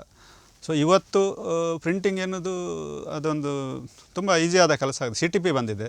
ಮೊದಲು ಪ್ಲೇಟ್ ಮೇಕಿಂಗ್ ಎಲ್ಲ ಎಷ್ಟು ಕಷ್ಟ ಇತ್ತು, ತುಂಬ ಮಿಸ್ಟೇಕ್ಸ್ ಕೂಡ ಆಗ್ತಿತ್ತು, ಕರೆಕ್ಟಾಗಿ ಬರ್ತಿರಲಿಲ್ಲ. ಬಟ್ ಈಗ ಪ್ರಿಂಟಿಂಗ್ ಎನ್ನುವುದು ನೀವು ಕೊಟ್ಟ ಕಲರ್ ಬರ್ತದೆ ಪರ್ಸೆಂಟೇಜ್ ಎಲ್ಲ. ಮತ್ತು ಸ್ಪೀಡ್, ಮೊದಲು ಒಂದು ಪೇಪರ್ ಪ್ಲೇಟ್ಗೆ ಹೋಗಬೇಕಂತಾದರೆ ಪೇಪರ್ ವೇಸ್ಟೇಜಿಂದ ಹಿಡಿದು ಎಲ್ಲ ತುಂಬ ಟೈಮ್ ಕನ್ಸ್ಯೂಮಿಂಗ್ ಇತ್ತು. ಅದರಲ್ಲಿ ತುಂಬ ಇಂಪ್ರೂವ್ಮೆಂಟ್ ಆಗಿದೆ. ಪ್ಲಸ್ ಇವತ್ತು ಡಿಜಿಟಲೈಸೇಷನ್ ಎನ್ನುವುದು ಎಲ್ಲಿವರೆಗೆ ಬಂದಿದೆ ಅಂದರೆ ಆರ್ಟಿಫಿಷಿಯಲ್ ಇಂಟೆಲಿಜೆನ್ಸ್ ನಮ್ಮ ಮುಂದಿದೆ. ಅದೊಂದು ದೊಡ್ಡ ಸವಾಲು ಅಥವಾ ಅದೊಂದು ನಮ್ಮ ವರ ಅಂತ ಕೂಡ ಹೇಳ್ಬೋದು. ಸೊ ಈ ನಿಮ್ಮ ಅಗಾಧ ಅನುಭವ ಬ್ಲ್ಯಾಕ್ ಆ್ಯಂಡ್ ವೈಟಿಂದ ಇಂದಿನ ಡಿಜಿಟಲ್ ಆನ್ಲೈನ್ AI ನಿಮ್ಮ ಒಂದು ಪಯಣ ಸಾಗಿದೆ. ಅದರ ಬಗ್ಗೆ ಮೆಲುಕು ಹಾಕುವಾಗ ನಿಮಗೆ ಏನೆಲ್ಲ ಅನಿಸ್ತದೆ? ನಾವು ವಿಶೇಷವಾಗಿ ನಮ್ಮ ಪತ್ರಿಕಾ ರಂಗದಲ್ಲಿ ತಂತ್ರಜ್ಞಾನದ ಅಳವಡಿಕೆ ಮಾಧ್ಯಮದಲ್ಲಿ, ವಿಶೇಷವಾಗಿ ಎಲ್ಲ ಮಾಧ್ಯಮಗಳನ್ನು ಸೇರಿಸಿದರೆ ಅತ್ಯಂತ ವೇಗವಾಗಿ ತಂತ್ರಜ್ಞಾನವನ್ನು ಬಳಕೆ ಮಾಡಿಕೊಂಡದ್ದು. ಅದು ಫೋಟೋಗ್ರಫಿಯಿಂದ ಹಿಡಿದು ಬ್ಲ್ಯಾಕ್ ಆ್ಯಂಡ್ ವೈಟ್ ಇತ್ತು. ಮೊದಲು ಫೋಟೋವನ್ನು ಕ್ಲೀನ್ ಮಾಡಬೇಕಾದ್ರೆ ಅದಕ್ಕೆ ತುಂಬ ಪ್ರೋಸೆಸ್ ಇತ್ತು. ಈಗ ತಕ್ಷಣ ತೆಗೆದ ತಕ್ಷಣ ನಿಮಗೆ ಪೇಜಿಗೆ ಹೋಗುವಷ್ಟರ ಮಟ್ಟಿಗೆ ನಾವು ತಂತ್ರಜ್ಞಾನವನ್ನು ಬಳಸಿಕೊಂಡಿದ್ದೇವೆ. ಬ್ಲ್ಯಾಕ್ ಆ್ಯಂಡ್ ವೈಟ್ ಯುಗದಲ್ಲಿ ಮೊಳೆ ಅಚ್ಚು ಮೊಳೆಯನ್ನು ಹಾಕಿ ಪ್ರಿಂಟ್ ಮಾಡುವಂಥದ್ದು ಒಂದು ಟೈಮ್ ಇತ್ತು. ಅದರ ನಂತರ ಈಗ ನೋಡಿ ಕಂಪ್ಯೂಟರ್ ಬಂದ ತಕ್ಷಣ ನಾವು ನಮ್ಮ ಪೇಜಿಗೆ ಅದನ್ನು ಡೈರೆಕ್ಟ್ ಕಳಿಸುವಷ್ಟು ಮಟ್ಟಕ್ಕೆ ಬೆಳೆದಿದ್ದೇವೆ. ಪ್ರತಿಯೊಂದು ಕೂಡ ನಾವು ಇಷ್ಟು ಕಾಲಮ್ನಲ್ಲಿ ನ್ಯೂಸ್ ಬರಬೇಕಂದ್ರೆ ಅದಕ್ಕೆ ಫಿಕ್ಸ್ ಮಾಡಲಿಕ್ಕೆ ಆಗುತ್ತೆ. ಸೊ ತಂತ್ರಜ್ಞಾನ ಅತಿ ಹೆಚ್ಚು ಬಳಕೆ ಆಗಿದೆ. ಇದರಲ್ಲಿ ಸಮಸ್ಯೆ ಕೂಡ ಆಗಿದೆ, ಆಗಿಲ್ಲ ಅಂತಲ್ಲ. ಬೇರೆ ಬೇರೆ ರೀತಿ ಅದನ್ನು ಬಳಕೆ ಮಾಡೋದು ಪ್ರತಿಯೊಂದು ತಂತ್ರಜ್ಞಾನ ಕೂಡ ಹಾಗೇನೆ. ಅಥವಾ ಒಂದು ಅಭಿವೃದ್ಧಿ ಅಥವಾ ಒಂದು ಹೊಸ ಟೆಕ್ನಾಲಜಿ ಬಂದಾಗ ಅದರಲ್ಲಿ ಪ್ಲಸ್ ಆ್ಯಂಡ್ ಮೈನಸ್ ಎರಡೂ ಕೂಡ ಇರ್ತದೆ. ಹೊಸತ್ತು ಕಂಪ್ಯೂಟರ್ ಬರುವಾಗಲೇ ಹೇಳ್ತಾ ಇದ್ರು ಜನ, ಇನ್ನು ಜನವೇ ಬೇಡ, ಅದೆಲ್ಲ ಕಂಪ್ಯೂಟ್ರೇ ಮಾಡ್ತದೆ ಅಂತ. ಹಾಗೇನಿಲ್ಲ, ಪ್ರತಿಯೊಂದಕ್ಕೂ ಮನುಷ್ಯ ಬೇಕು, ಸೃಜನಶೀಲತೆ ಬೇಕು, ಅದು ಬೇಕೇ ಬೇಕು. ಅಲ್ಲಿ ಬರೀ ಕಂಪ್ಯೂಟ್ರೇ ಮಾಡೋದು ಅಥವಾ ಅದೇ ಕೆಲಸ ಮಾಡೋದು ಅಂತೆಲ್ಲ. ಈಗ ಬಂದಿದೆ, ಏನು ಆತಂಕ ಪಡುವ ಅವಶ್ಯಕತೆ ಇಲ್ಲ. ಎರಡೂ ಕೂಡ ಅದು ನಮಗೆ ವರ ಕೂಡ ಆಗಿದೆ. ಅದು ಕೆಲವೊಮ್ಮೆ ಹೇಳ್ತಾರೆ, ಈಗ ಅದರಲ್ಲಿ ಹೊಸ ಸಾಧ್ಯತೆಗಳನ್ನು ಹುಡುಕಲಿಕ್ಕೆ ಸಾಧ್ಯ ಇದೆ. ಅಥವಾ ಹೊಸ ಆವಿಷ್ಕಾರಗಳು ಬಂದಾಗ ಅದರಲ್ಲಿ ಹೊಸ ರೀತಿಯ ಉದ್ಯೋಗ ಸೃಷ್ಟಿಯಾಗಲಿಕ್ಕೆ ಸಾಧ್ಯ ಇದೆ. ನಾನು ಇನ್ಫೋಸಿಸ್ ಮೈಸೂರಿಗೆ ಟ್ರೈನಿಂಗ್ ಹೋಗಿದ್ದೆ. ಆವಾಗ ಅಲ್ಲಿ ಹೇಳ್ತಾ ಇದ್ರು, ಅಂದರೆ ನೀವು ಕೋಡಿಂಗ್ ಮಾಡಲಿಕ್ಕೆ ಜನ ಬೇಡ, ಆದರೆ ಕೋಡಿಂಗ್ ಮಾಡಲಿಕ್ಕೆ ಈಗ ಜನ ಬೇಡ, ಅಂದರೆ ಕೋಡಿಂಗನ್ನು AI ಮಾಡ್ಬೋದು. ಬಟ್ ಆ AI ಕೋಡಿಂಗ್ ಮಾಡಬೇಕಾದ್ರೆ ಅದಕ್ಕೆ ಜನ ಬೇಕು. ಆ ಒಂದು ತಂತ್ರಜ್ಞಾನವನ್ನು ಡೆವಲಪ್ ಮಾಡಬೇಕಾದ್ರೆ ಜನ ಬೇಕು. ಅಂದರೆ ಹೊಸ ಒಂದು ವ್ಯವಸ್ಥೆಗೆ ಜನ ಬೇಕಾಗ್ತದೆ, ಸಾಧ್ಯತೆಗಳು ಈ ರೀತಿ. ಆವಾಗ ಬ್ಲ್ಯಾಕ್ ಆ್ಯಂಡ್ ವೈಟಿಂದ ಕನ್ನಡದಲ್ಲಿ ಕಲ್ಲರ್ ಅಂತ ತಂದಿದ್ದು ಜನವಾಹಿನಿ ಪತ್ರಿಕೆ. ಪ್ರಥಮವಾಗಿ ಮಂಗಳೂರಿನಲ್ಲೇ ಅದು ಕಲರ್ ಪತ್ರಿಕೆ ಬಂದದ್ದು. ಅದರ ನಂತರ ಎಲ್ಲ ಪತ್ರಿಕೆಗಳು ಕಲರ್ ಆಯಿತು. ಈಗ photo as it is print ಆಗುವ ತನಕ ಬಂದಿದೆ. ಕ್ವಾಲಿಟಿ ತುಂಬ ಒಳ್ಳೆಯದಾಗಿದೆ. ಸೊ ಈ ಒಂದು ಬೆಳವಣಿಗೆ, ಪತ್ರಿಕಾ ರಂಗದ ಬೆಳವಣಿಗೆ ಅತಿ ವೇಗವಾಗಿ ನಡೆದಿದೆ ಅಂತ ಹೇಳ್ಬೋದು. ಅತಿ ವೇಗವಾಗಿ ನಡೆದಿದೆ ಮತ್ತು ಆಕರ್ಷಕವಾಗಿದೆ. ಕೆಲಸವನ್ನು ಸುಲಭ ಮಾಡಿದೆ. ಅಂದರೆ ಜನ ಇದ್ದರೂ ಕೂಡ ಕೆಲಸ ಸುಲಭ ಆಗಿದೆ, ಜನ ಮಾಡುವಂಥ ಕೆಲಸಗಳು ಸುಲಭ ಆಗಿದೆ. ಸೊ ಇದೆಲ್ಲ ಪತ್ರಿಕಾ ರಂಗದಲ್ಲಿ ಆದಂಥ ಬೆಳವಣಿಗೆ. ನೀವು ರಿಪೋರ್ಟಿಂಗಲ್ಲಿ ಇದ್ರಿ, ಈಗ ಡೆಸ್ಕಲ್ಲಿದ್ದೀರಿ, ಯಾವುದು ಇಷ್ಟ? ಮತ್ತು ರಿಪೋರ್ಟಿಂಗ್ ಬಹಳ ಇಂಟ್ರೆಸ್ಟಿಂಗ್ ಇರುವಂಥದ್ದು. ಯಾವಾಗಲೂ ನೀವು ಪ್ರತಿದಿನ ಹೊಸ ಹೊಸ ವಿಷಯಗಳನ್ನು ನೋಡ್ತೀರಿ, ಹೊಸ ಕಡೆಗೆ ಹೋಗ್ತೀರಿ. ಈಗ ಸಾಹಸ ಮತ್ತು ಶೋಧನೆ ಅಲ್ಲಿ ಎಲ್ಲವೂ ಬೇಕಾಗ್ತದೆ. ಡೆಸ್ಕ್ನಲ್ಲಿ ಬಂದಾಗ ಅದನ್ನು ವಿಮರ್ಶೆ ಮಾಡುವಂಥದ್ದು, ಅದನ್ನು ಇಂಪ್ರೂವೈಸ್ ಮಾಡೋದು. ಈಗ ಒಬ್ಬ ರಿಪೋರ್ಟ್ರೊಂದು ಸುದ್ದಿಯನ್ನು ಕೊಟ್ಟರೆ ಅದನ್ನು ಇಂಪ್ರೂವೈಸ್ ಮಾಡೋದು, ಅದಕ್ಕೆ ಒಳ್ಳೆ ಹೆಡ್ಡಿಂಗ್ ಕೊಡೋದು, ಕ್ಯಾಚಿ ಆದ ಹೆಡ್ಡಿಂಗ್ ಕೊಡೋದು, ಅದನ್ನು ಅಟ್ರಾಕ್ಟಿವ್ ಆಗಿ ಡಿಸ್ಪ್ಲೇ ಮಾಡೋದು, ಇದೆಲ್ಲ ಇರ್ತದೆ. ಬಟ್ ರಿಪೋರ್ಟಿಂಗ್ನಲ್ಲಿ ಹೇಗೆ ಅಂದರೆ, ಈಗ ಒಂದು ಬ್ಯಾಂಕಿನ ರೀತಿ ಅಲ್ಲ ಅದು. ಡೈಲಿ ಹೋಗಿ ನೀವು ಹಣ ಎಣಿಸೋದು ಅಥವಾ ಅಕೌಂಟ್ ಅದೇ ಬರೆಯೋದು ಅದಲ್ಲ. ಪ್ರತಿದಿನ ಕೂಡ ಹೊಸ ಹೊಸ ವಿಷಯಗಳು ಸಿಗ್ತದೆ, ಹೊಸತ್ತು ಕಲೀಲಿಕ್ಕೆ ಸಿಗ್ತದೆ, ಹೊಸ ಚಾಲೆಂಜ್ಗಳಿದೆ, ಬೇರೆ ಬೇರೆ ವಿಷಯಗಳನ್ನು ತಿಳ್ಕೊಳ್ಳುವಂಥ ಅವಕಾಶಗಳಾಗ್ತದೆ. ವಿಶೇಷವಾಗಿ ಇಂಥ ನಗರಗಳಲ್ಲಿ, ಮಂಗಳೂರಿನಂಥ ನಗರಗಳಲ್ಲಿ ಎಲ್ಲವನ್ನು ಒಬ್ಬರೇ ರಿಪೋರ್ಟ್ ಮಾಡುವಂಥ ಅವಕಾಶಗಳು ಇಲ್ಲಿದೆ. ಇಲ್ಲದಿದ್ದರೆ ಬೆಂಗಳೂರಲ್ಲಿ ಬೀಟ್ ವೈಸ್ ಇದೆ, ಅಂದರೆ ಸಿನಿಮಾಕ್ಕೆ ಬೇರೆ, ಸ್ಪೋರ್ಟ್ಸಿಗೆ ಬೇರೆ ಅಂತ. ಇಲ್ಲಿ ಅಂಥ ಬೀಟ್ ವೈಸ್ ಇಲ್ಲ, ಎಲ್ಲರೂ ಎಲ್ಲವನ್ನು ಮಾಡಬೇಕಾಗ್ತದೆ. ಒಮ್ಮೆ ಬೆಳಿಗ್ಗೆ ಸ್ಪೋರ್ಟ್ಸ್ ಮಾಡಿದರೆ ಸಂಜೆ ಸಂಗೀತ ಮಾಡ್ತಾರೆ, ಅದಾದ್ರೆ ರಾತ್ರಿ ಆಗುವಾಗ ಯಾವುದಾದ್ರೂ ನಿಧನ ಆದರೆ ಅದನ್ನು ಮಾಡ್ತಾರೆ. ಸೊ ಆ ರೀತಿಯ ಒಂದು ಆಲ್ರೌಂಡರ್ ಆಗಿ ಕೆಲಸ ಮಾಡಲಿಕ್ಕೆ ಅವಕಾಶಗಳು ಇಲ್ಲಿ ಜಾಸ್ತಿ ಇದೆ. ಇದರ ಜೊತೆಗೆ ಇಲ್ಲಿ ನನಗೆ ಒಂದು ಅನುಭವ ಆದಂದರೆ ಇಲ್ಲಿ ನಡೆದಂಥ ಘಟನೆಗಳು ಕೆಲವು. ಆ, ಆ, ಈ 2010ರಲ್ಲಿ ನಡೆದಂಥ ವಿಮಾನ ದುರಂತ ಮಂಗಳೂರಿನದ್ದು, ಅದೆಲ್ಲ ಮರೆಯಲಾಗದಂಥ ಒಂದು ಘಟನೆಗಳು. ಅದರ ಬೆಳಿಗ್ಗೆ ನಾವಲ್ಲಿ ರೀಚ್ ಆಗಿ ಇಡೀ ದಿವಸ ಅಲ್ಲಿದ್ದು ರಿಪೋರ್ಟ್ ಮಾಡಿ, ವಿಶೇಷವಾಗಿ ನಮ್ಮ ಪತ್ರಿಕೆ ಅವತ್ತು ಮಧ್ಯಾಹ್ನ ಒಂದು ಹೊಸ ಎಡಿಷನನ್ನು ತಂದಿತ್ತು. ವಿಶೇಷ ಎಡಿಷನನ್ನು ತಂದಿತ್ತು. ಮೇ ತಿಂಗಳಲ್ಲಿ, ಮೇ 22ಕ್ಕೆ ಏನೋ ಆಗಿದ್ದು. 158 ಜನ ಅದರಲ್ಲಿ ತೀರಿಕೊಂಡ್ರು. ಇಡೀ ಮಂಗಳೂರು, ಇಡೀ ನಮ್ಮ ಜಿಲ್ಲಾಡಳಿತ ಕೂಡ ಅಂಥ ದುರಂತವನ್ನು ನೋಡಲಿಲ್ಲ. ಮತ್ತು ನಮಗೆ ಆಗದ್ದು ಏನು, ಈ ಒಂದು ದುರಂತ ನಡೆದಾಗ ಏನೇನು ಬೇಕು ಅಂತ ಡೆಲ್ಲಿಯಿಂದ ಬೇರೆ ಬೇರೆ ಕಡೆಯಿಂದ ಫೋನ್ ಮಾಡ್ತಾಯಿದ್ರು ಏರ್ಪೋರ್ಟಿಗೆ. ಅಂದರೆ ಬೇರೆ ಬೇರೆ ವಿಷಯಗಳಿದೆ ಅದರಲ್ಲಿ, ಅದು ನಮ್ಗೆ ಗೊತ್ತೇ ಇರಲಿಲ್ಲ. ಒಂದು ಇದು ಹೆಣವನ್ನು ಕೊಡಬೇಕಾದ್ರೆ DNA ಟೆಸ್ಟ್ ಮಾಡಬೇಕು, ಅದು ವಿಷಯಗಳೆಲ್ಲ ಗೊತ್ತೇ ಇರಲಿಲ್ಲ. ಆವಾಗ ನಮಗೆ ಗೊತ್ತಾದ್ದು, ಡೆಲ್ಲಿಯಿಂದ ಅವ್ರು ಹೇಳಿದರು ನಾವು ಒಂದು ಫ್ಲೈಟ್ ಡಾಕ್ಟ್ರುಗಳನ್ನು ಕರೆಸ್ತೇವೆ ಅಂತ ಹೇಳಿದರು. ಇಲ್ಲಿ ಜಿಲ್ಲಾಡಳಿತ ಕೂಡ ಆವಾಗ ಗೊತ್ತಿರಲಿಲ್ಲ, ಯಾಕೆ ಡಾಕ್ಟ್ರುಗಳು ಬರಬೇಕು, ಇಲ್ಲಿ ಬೇಕಾದಷ್ಟು ಡಾಕ್ಟ್ರುಗಳಿದ್ದಾರೆ ಅಂತ. ಆ DNA ಟೆಸ್ಟ್ ಮಾಡುವಂಥ ಸ್ಪೆಷಲಿಸ್ಟ್ಗಳು ಬಂದು ಪ್ರತಿಯೊಂದು ಮೃತದೇಹವನ್ನು ಕೂಡ DNA ಟೆಸ್ಟ್ ಮಾಡಿ ಕೊಡಬೇಕು. ಆದರೆ ಇಲ್ಲಿ ನಾವು ಲ್ಯಾಬ್ಸ್ ಆದೆವು ಅವತ್ತು, ಹಾಗೆ ಮಾಡಲಿಕ್ಕೆ ಆಗಲಿಲ್ಲ. ಎಲ್ಲರೂ ಅವರವರನ್ನು ತಗೊಂಡು ಹೋದರು. ಮತ್ತು ಲಾಸ್ಟಿಗೆ ಕೊನೆ ಆಗುವಾಗ ಕೆಲವು ಹೆಣಗಳಿಗೆ ಅಪರಿಚಿತ ಶವ ಅಂತ ಆಯಿತು. ಆ್ಯಕ್ಚುಲಿ ಅಪರಿಚಿತ ಶವ ಅಂತ ಯಾರು ಇರೋದಿಲ್ಲ. ಬಟ್ ಅದು ನಮಗೆ ಒಂದು ಹೊಸ ಅನುಭವ ಅಂತ, ಈ ಪತ್ರಿಕಾ ರಂಗದಲ್ಲಿ ನಮಗೆ ಕೊಟ್ಟಂಥ ಹೊಸ ಅನುಭವ. ಏನೇನು ಬೇಕು ಅಂದರೆ ಡೆಲ್ಲಿಯಲ್ಲಿ ಅಂಥ ದೊಡ್ಡ ದೊಡ್ಡ ಸಿಟಿಗಳಲ್ಲಿ ಅವ್ರಿಗೆ ಗೊತ್ತಿದೆ ಏನೇನು ಅಂತ. ಇಲ್ಲಿಯ ಜಿಲ್ಲಾಡಳಿತಕ್ಕಾಗಲಿ ಅಥವಾ ನಮಗಾಗಲಿ ಯಾವುದೇ ಅದರ ಮಾಹಿತಿ ಇರಲಿಲ್ಲ. ಸಡನ್ ದೊಡ್ಡ ದುರಂತ ಅದು, ಅದೆಲ್ಲ ಅನಿರೀಕ್ಷಿತ ಘಟನೆ, ತುಂಬ ನೋವಿನ ಘಟನೆ ಅದು. ಅಂತಹ ಒಂದು ಅನುಭವಗಳು ನಮ್ಮನ್ನು ಎಚ್ಚೆತ್ತುಗೊಳಿಸ್ತವೆ, ಹೊಸ ವಿಷಯಗಳನ್ನು ತಿಳಿಸ್ತದೆ. ಮತ್ತು ಅಂಥದ್ದು ಘಟನೆಗಳು ನಮಗೆ ಯಾವಾಗಲೂ ಮರೆಯೋದೇ ಇಲ್ಲ. ಅದು ಎಲ್ಲರಿಗೂ ಮರೆಯೋದಾಗದಂಥ ನೋವಿನ ಸಂಗತಿ. ಅದನ್ನು ಪ್ರತ್ಯಕ್ಷದರ್ಶಿಯಾಗಿ ನೋಡಿ ವರದಿ ಮಾಡಿದ್ದು ಅದು ಬಹಳ ನೋವಿನ ಸಂಗತಿ. ಅದು ನಮಗೆ ಒಂದು ಮರೆಯಲಾಗದ ಒಂದು ಅನುಭವ ಅದು. ಅಂಥ ಅನೇಕ ಘಟನೆಗಳಾಗ್ತದೆ. ನಾವೊಂದು ನಿಮ್ಮ ಪತ್ರಿಕೆ, ನಮ್ಮ ಯಾವುದೇ ಪತ್ರಿಕೆಗಳಲ್ಲಿ ಒಂದು ಸಣ್ಣ ಸಿಂಗಲ್ ನ್ಯೂಸ್ ಇರ್ಬೋದು, ಒಂದು ನಿಧನ ಸುದ್ದಿ, ಅದನ್ನು ಕನ್ಫರ್ಮ್ ಮಾಡಬೇಕಾದ್ರೆ ಅದರ ಹಿಂದೆ ಒಂದು 25-30 ಫೋನ್ ಮಾಡಿರ್ಬೋದು, 25-30 ಜನಕ್ಕೆ ನಾವು ಸಂಪರ್ಕ ಮಾಡಿರ್ಬೋದು. ನಮ್ಮ ಜಗನ್ನಾಥ್ ಶೆಟ್ಟಿ, ನಮ್ಮ ಕಾಂಗ್ರೆಸ್ ಲೀಡ್ರ್, ಅವರು ಹಿಂದಿನ ಬೊಂಡಾಲ ಜಗನ್ನಾಥ್ ಶೆಟ್ಟಿ ಇದ್ದರು. ಅವರು ತೀರ್ಕೊಂಡದ್ದು ರಾತ್ರಿ ವೇಳೆಗೆ ಆಕ್ಸಿಡೆಂಟ್ ಆಗಿ. ಆ ಟೈಮ್ನಲ್ಲಿ ನಮಗೆ ನಾನೇ ಸ್ವತಃ ತುಂಬ ಜನಕ್ಕೆ ಕಾಂಟ್ಯಾಕ್ಟ್ ಮಾಡಿದ್ದೇನೆ, ಹೌದಾ ಅಲ್ವಾ ಅಂತ. ಆಕ್ಸಿಡೆಂಟ್ ಅಂತ ಹೌದು ಅಂತ ಗೊತ್ತಿದೆ, ಬಟ್ ಏನಾಗಿದೆ ಅಂತ ಕನ್ಫರ್ಮೇಷನ್ ಇಲ್ಲ. ಕನ್ಫರ್ಮೇಷನ್ ಇಲ್ಲದೆ ಪತ್ರಿಕೆಯಲ್ಲಿ ಬರೀಲಿಕ್ಕೆ ಆಗೋದಿಲ್ಲ, ಅದು ಡಾಕ್ಯುಮೆಂಟೇಷನ್ ಆಗ್ತದೆ. ಈಗಿನ ಯಾವುದೇ ಹೊಸ ಇದರಲ್ಲಿ, ಈಗ ವೆಬ್ಸೈಟಲ್ಲಿ ಇರ್ಬೋದು ಅಥವಾ TV ಯಲ್ಲಿರ್ಬೋದು, ಒಮ್ಮೆ ಹಾಕಿ ಮತ್ತೆ ತೆಗೀಲಿಕ್ಕೆ ಒಂದು ಅವಕಾಶ ಇದೆ. ಪತ್ರಿಕೆಯಲ್ಲಿ ಅದು ಅವಕಾಶ ಇಲ್ಲ. ಒಮ್ಮೆ ಪ್ರಿಂಟಿಂಗ್ ಆದರೆ ಅದು ಹೋಯಿತು. ಅದು ಮತ್ತೆ ಅದನ್ನು ಚಾಲೆಂಜ್ ಮಾಡೋದು ಕೋರ್ಟಲ್ಲಿ, ಪಬ್ಲಿಕ್ನವರು ಚಾಲೆಂಜ್ ಮಾಡೋದು ಕೋರ್ಟಲ್ಲಿ. ಸೊ ಆ ಕಾರಣಕ್ಕಾಗಿ ಅದರ ಹಿಂದೆ ತುಂಬ ಕೆಲಸ ಇದೆ. ನಾವು ಅವರ ಫ್ಯಾಮಿಲಿಯವರಿಗೆ ಫೋನ್ ಮಾಡಿದ್ದೆವು, ಆವಾಗ ಅವರ ಫ್ಯಾಮಿಲಿಯವರು ಮಾತಾಡೋ ಸ್ಥಿತಿಯಲ್ಲಿ ಇರೋದಿಲ್ಲ. ಫ್ರೆಂಡ್ಸಿನವರಿಗೆ ಫೋನ್ ಮಾಡಿದ್ದೆ, ಆವಾಗ ಅವರು ಏನು ಹೇಳ್ತಾರೆ ಗೊತ್ತಿಲ್ಲ, ಈಗ ಆಗಿದ್ದು ಹೌದು ಅಂತ ಹೇಳ್ತಾರೆ. ಸೊ ನಿಮಗೆ ಕನ್ಫರ್ಮ್ ಆಗಬೇಕು, ಇಲ್ಲದ್ರೆ ಪ್ರಿಂಟಿಗೆ ಲೇಟ್ ಆಗ್ತದೆ. ಸೊ ಇಂಥ ಸವಾಲುಗಳನ್ನು ರಾತ್ರಿ ಹೊತ್ತು ಚಾಲೆಂಜ್ಗಳನ್ನು ಬೇರೆ ಬೇರೆ ರೀತಿಯಲ್ಲಿ ಅದನ್ನು ಸ್ವೀಕರಿಸಿ ಅದನ್ನು ಪರಿಹರಿಸಿ ಪ್ರಿಂಟಿಗೆ ಕೊಡುವಂಥದ್ದು ಪತ್ರಿಕಾ ರಂಗದ ಒಂದು ವೈಶಿಷ್ಟ್ಯ. ನೋಡಿ, ಏನಂದರೆ ಈ ಪತ್ರಿಕೆ ಅಂದರೆ ಸುದ್ದಿಯ ಹಿಂದೆ ಇಷ್ಟೆಲ್ಲ ಪರಿಶ್ರಮ ಮತ್ತು ಆ ಹೋರಾಟಗಳು, ಅದನ್ನು ಹೋರಾಟ ಅಂತಲೇ ಕರಿಬೇಕಾಗ್ತದೆ. ಮತ್ತು ಆ ಡೆಡ್ಲೈನ್ ಅಷ್ಟೆಲ್ಲ ಮಾಡಿ ಮರುದಿನ ಬೆಳಿಗ್ಗೆ ಪತ್ರಿಕೆ ಬರ್ತದೆ. ಈಗಿನ ಟೆಕ್ನಾಲಜಿಯಲ್ಲಿ ಕೆಲವು ವೆಬ್ಸೈಟ್ಗಳು ಅದನ್ನು ಕದ್ದು ಪುಕ್ಸಟ್ಟೆಯಾಗಿ ಆರಾಮಾಗಿ ಹಾಕ್ತಾರೆ, ಅವರಿಗೆ ಇದರ ಬೆಲೆ ಗೊತ್ತಿರೋದಿಲ್ಲ. ಅಂಥ ಒಂದು ವಿಪರ್ಯಾಸದ ಸ್ಥಿತಿ ಈ ಟೆಕ್ನಾಲಜಿಯಿಂದ ಕೂಡ ಬಂದಿದೆ. ಅದನ್ನು ಕೂಡ ಫೇಸ್ ಮಾಡುವ ಒಂದು ಕಾಲ ಇದು ಅಲ್ವಾ. ಈಗ ಮಂಗಳೂರ ಸಮಾಚಾರ ಪ್ರಾರಂಭವಾಗಿ ಈಗ ಮಂಗಳೂರಿನ ಪತ್ರಿಕೋದ್ಯಮಕ್ಕೆ ಹೇಳುವುದಾದರೆ ಸುಮಾರು 180 ವರ್ಷಗಳಾಗಿವೆ. ಸೊ ಮಂಗಳೂರಿನ ಪತ್ರಿಕಾರಂಗ ತನ್ನ ಐತಿಹಾಸಿಕ ಜವಾಬ್ದಾರಿಯನ್ನು ಉಳಿಸಿಕೊಂಡಿದೆ ಅಂತ ಅನಿಸ್ತದ ನಿಮಗೆ ಇಂದಿನ ಕಾಲದಲ್ಲಿ ನೋಡುವಾಗ? ಇವತ್ತಿನ ಚಾಲೆಂಜ್ಗಳು, ಸವಾಲುಗಳು ಬೇರೆ ಬೇರೆ ಟೈಪಿನದ್ದಿದೆ. ಸೀರಿಯಸ್ ಜರ್ನಲಿಸಮ್ ಕೂಡ ಇದೆ, ಇಲ್ಲ ಅಂತ ನಾನು ಹೇಳಲಿಕ್ಕೆ ಹೋದರೆ ಅದು ತಪ್ಪಾಗ್ತದೆ. ಸೀರಿಯಸ್ ಜರ್ನಲಿಸಮ್ ಈಗ ಕೂಡ ಇದೆ, ಆದಷ್ಟು ಒಳ್ಳೆಯ ಪತ್ರಕರ್ತರಿದ್ದಾರೆ.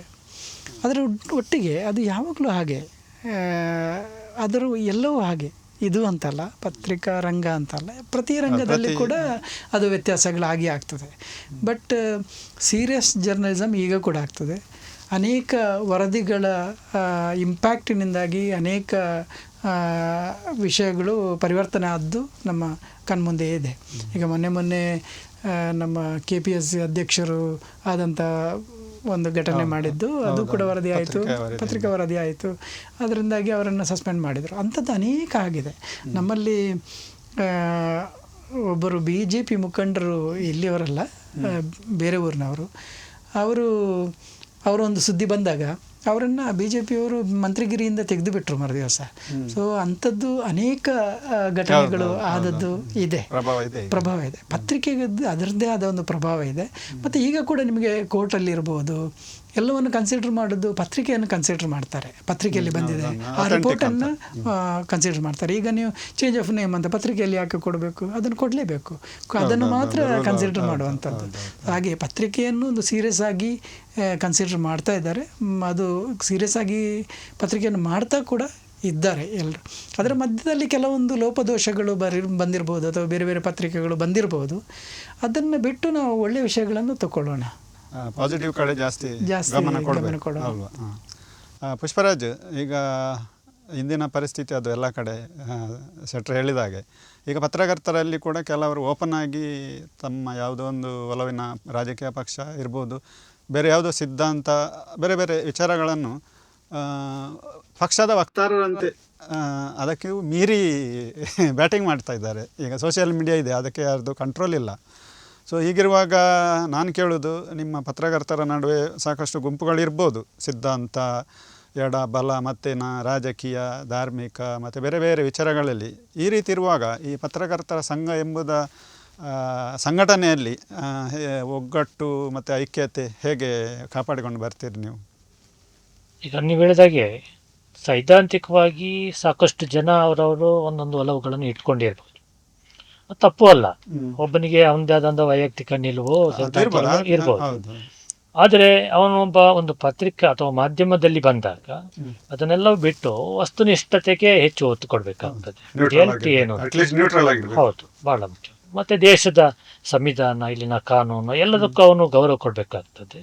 ಆ ಸಂವಿಧಾನದಲ್ಲಿ ಏನು ಹೇಳ್ತದೆ, ಪತ್ರಿಕೆಗಳ ಜವಾಬ್ದಾರಿ ಏನು, ಅದರ ಪ್ರಕಾರನೇ ಅವನು ಕೆಲಸ ಮಾಡಬೇಕಾಗ್ತದೆ. ಅವನಲ್ಲಿ ತಪ್ಪಿದ್ರೆ ಅವನ ಮೇಲೆ ಕೇಸ್ ಹಾಕ್ಲಿಕ್ಕೆ ಅವಕಾಶ ಇದೆ. ಅದರಿಂದ ಕೆಲವರು ಅದನ್ನು ಎದುರಿಸ್ತಾ ಇದ್ದಾರೆ. ಹಾಗೆ ಇನ್ನು ನಮ್ಮ ಸಂಘಟನೆ ವಿಷಯದಲ್ಲಿ ನೀವು ಹೇಳಿದ್ರೆ, ಎಲ್ಲ ಪತ್ರಿಕೆಗಳ 28-30 ಪತ್ರಿಕೆ ಮತ್ತು ಮಾಧ್ಯಮಗಳ ಪ್ರತಿನಿಧಿಗಳು ಇದ್ದಾರೆ. ನಾನು ಹೇಳೋದು, ಅವರವ್ರದ್ದೇ ರೀತಿಯಲ್ಲಿ ಪತ್ರಿಕೆ ನಡೆಸ್ತಾರೆ. ಅದರಲ್ಲಿ ಸಂಘ ಏನು ಕೈ ಹಾಕೋದಿಲ್ಲ ಅವರ ಕೆಲಸಗಳ ವಿಷಯದಲ್ಲಿ.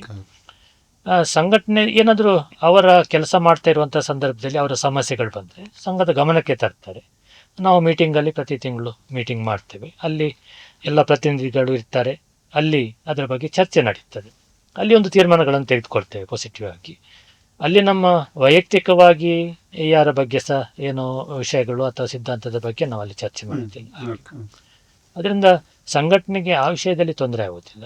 ನಾವು ಪ್ರಜಾಪ್ರಭುತ್ವದ ರೀತಿಯಲ್ಲಿ ಸಹ ಎಲೆಕ್ಷನ್ ಸಹ ಮಾಡ್ತೇವೆ. ಈ ಸಲ ನನ್ನ ನೇತೃತ್ವದಲ್ಲಿ ಎಲ್ಲ ತಾಲೂಕಿನಲ್ಲಿ ಎಲೆಕ್ಷನ್ ಮಾಡಿದ್ದೇವೆ. ಅಂದರೆ ಫಸ್ಟ್ ಟೈಮ್ KUWG ನಮಗೆ ನೀವು ತಾಲೂಕುಗಳಿಗೆ ಸಹ ಎಲೆಕ್ಷನ್ ಮಾಡಬೇಕು ಅಂತ ಹೇಳಿದ್ರು. ನೋಟಿಫಿಕೇಶನ್ ಮಾಡಿದ್ದೇವೆ, ಎಲೆಕ್ಷನ್ ಮಾಡಿದ್ದೇವೆ. ಸಾಕಷ್ಟು ಅವಿರೋಧವಾಗಿ ಆಯ್ಕೆ ಆಗಲಿಕ್ಕೆ ಪ್ರಯತ್ನ ಪಟ್ಟಿದ್ದೆ. ಅದು ಎಲ್ಲ ಕಡೆ ಅದು 90% ಅದರಲ್ಲಿ ಸಕ್ಸಸ್ ಆಗಿದೆ. ಒಂದೆರಡು ಕಡೆ ನಡೆದಿದೆ. ಆದ್ರೂ ಸಹ ಸ್ಪರ್ಧೆಗೆ ಅವಕಾಶ ಇದೆ, ಹಾಗೆ ಹೇಗೆ ಅಂತೇಳಿ. ಆರೋಗ್ಯಕರ ಸ್ಪರ್ಧೆನೆ, ಅದರಲ್ಲಿ ಏನಿಲ್ಲ. ಎಲ್ಲರೂ ಒಪ್ಕೊಳ್ತಾರೆ, ಆ ನಂತರ ಒಟ್ಟಿಗೆ ಇರ್ತಾರೆ. ಈ ರೀತಿಯಲ್ಲಿ ಸಂಘಟನೆಗೆ ಅದೇನು ಸಮಸ್ಯೆ ಆಗ್ತಾ ಇಲ್ಲ. ಹಿಂದೆಲ್ಲ ಈ ನಂಬಲರ್ಹ ಮೂಲಗಳಿಂದ ಅಂತ ಒಂದು ವರದಿಗಾರಿಕೆ ಆಗ್ತಾ ಇತ್ತು. ಹೇಗಂದರೆ ಉದಾಹರಣೆ ಹೇಳೋದಾದರೆ, ಈಗ ಬಾಂಬೆಯಲ್ಲಿ, ಮುಂಬೈಯಲ್ಲಿ ಏನಾದರೂ ಒಂದು ಎನ್ಕೌಂಟರ್, ಮರ್ಡರ್, ಅಂಡರ್ವರ್ಲ್ಡ್ ಅಂಥದ್ದೆಲ್ಲ ಬರುವಾಗ ಯಾರೊಬ್ಬರು ಫೋನ್ ಮಾಡಿ ಪತ್ರಿಕೆಗೆ ಹೇಳ್ತಾಯಿದ್ರು. ಮತ್ತು ಅದಕ್ಕೆ ನಂಬಲರ್ಹ ಮೂಲಗಳಿಂದ ಅಂತ ಒಂದು ಸಾಕಾಗ್ತಿತ್ತು. ಈಗ ಹಾಗೆ ಉಂಟಾ? ಇಲ್ಲ, ಈಗ ಹಾಗಿಲ್ಲ. ಈಗ ನಾವು ಮಂಗಳೂರಿನಲ್ಲಿ ಒಂದು ಸಣ್ಣ ಘಟನೆ ಆದರೆ ದುಬೈಯವರು ವಿದಿನ್ ಎ ಸೆಕೆಂಡ್ ನೀವು ಫೋಟೋ ಸಮೇತ ಕೊಡ್ತಾರೆ. ಅಂದರೆ ಅಷ್ಟು ಫಾಸ್ಟ್ ಇದೆ ನಮ್ಮ ಜಗತ್ತು.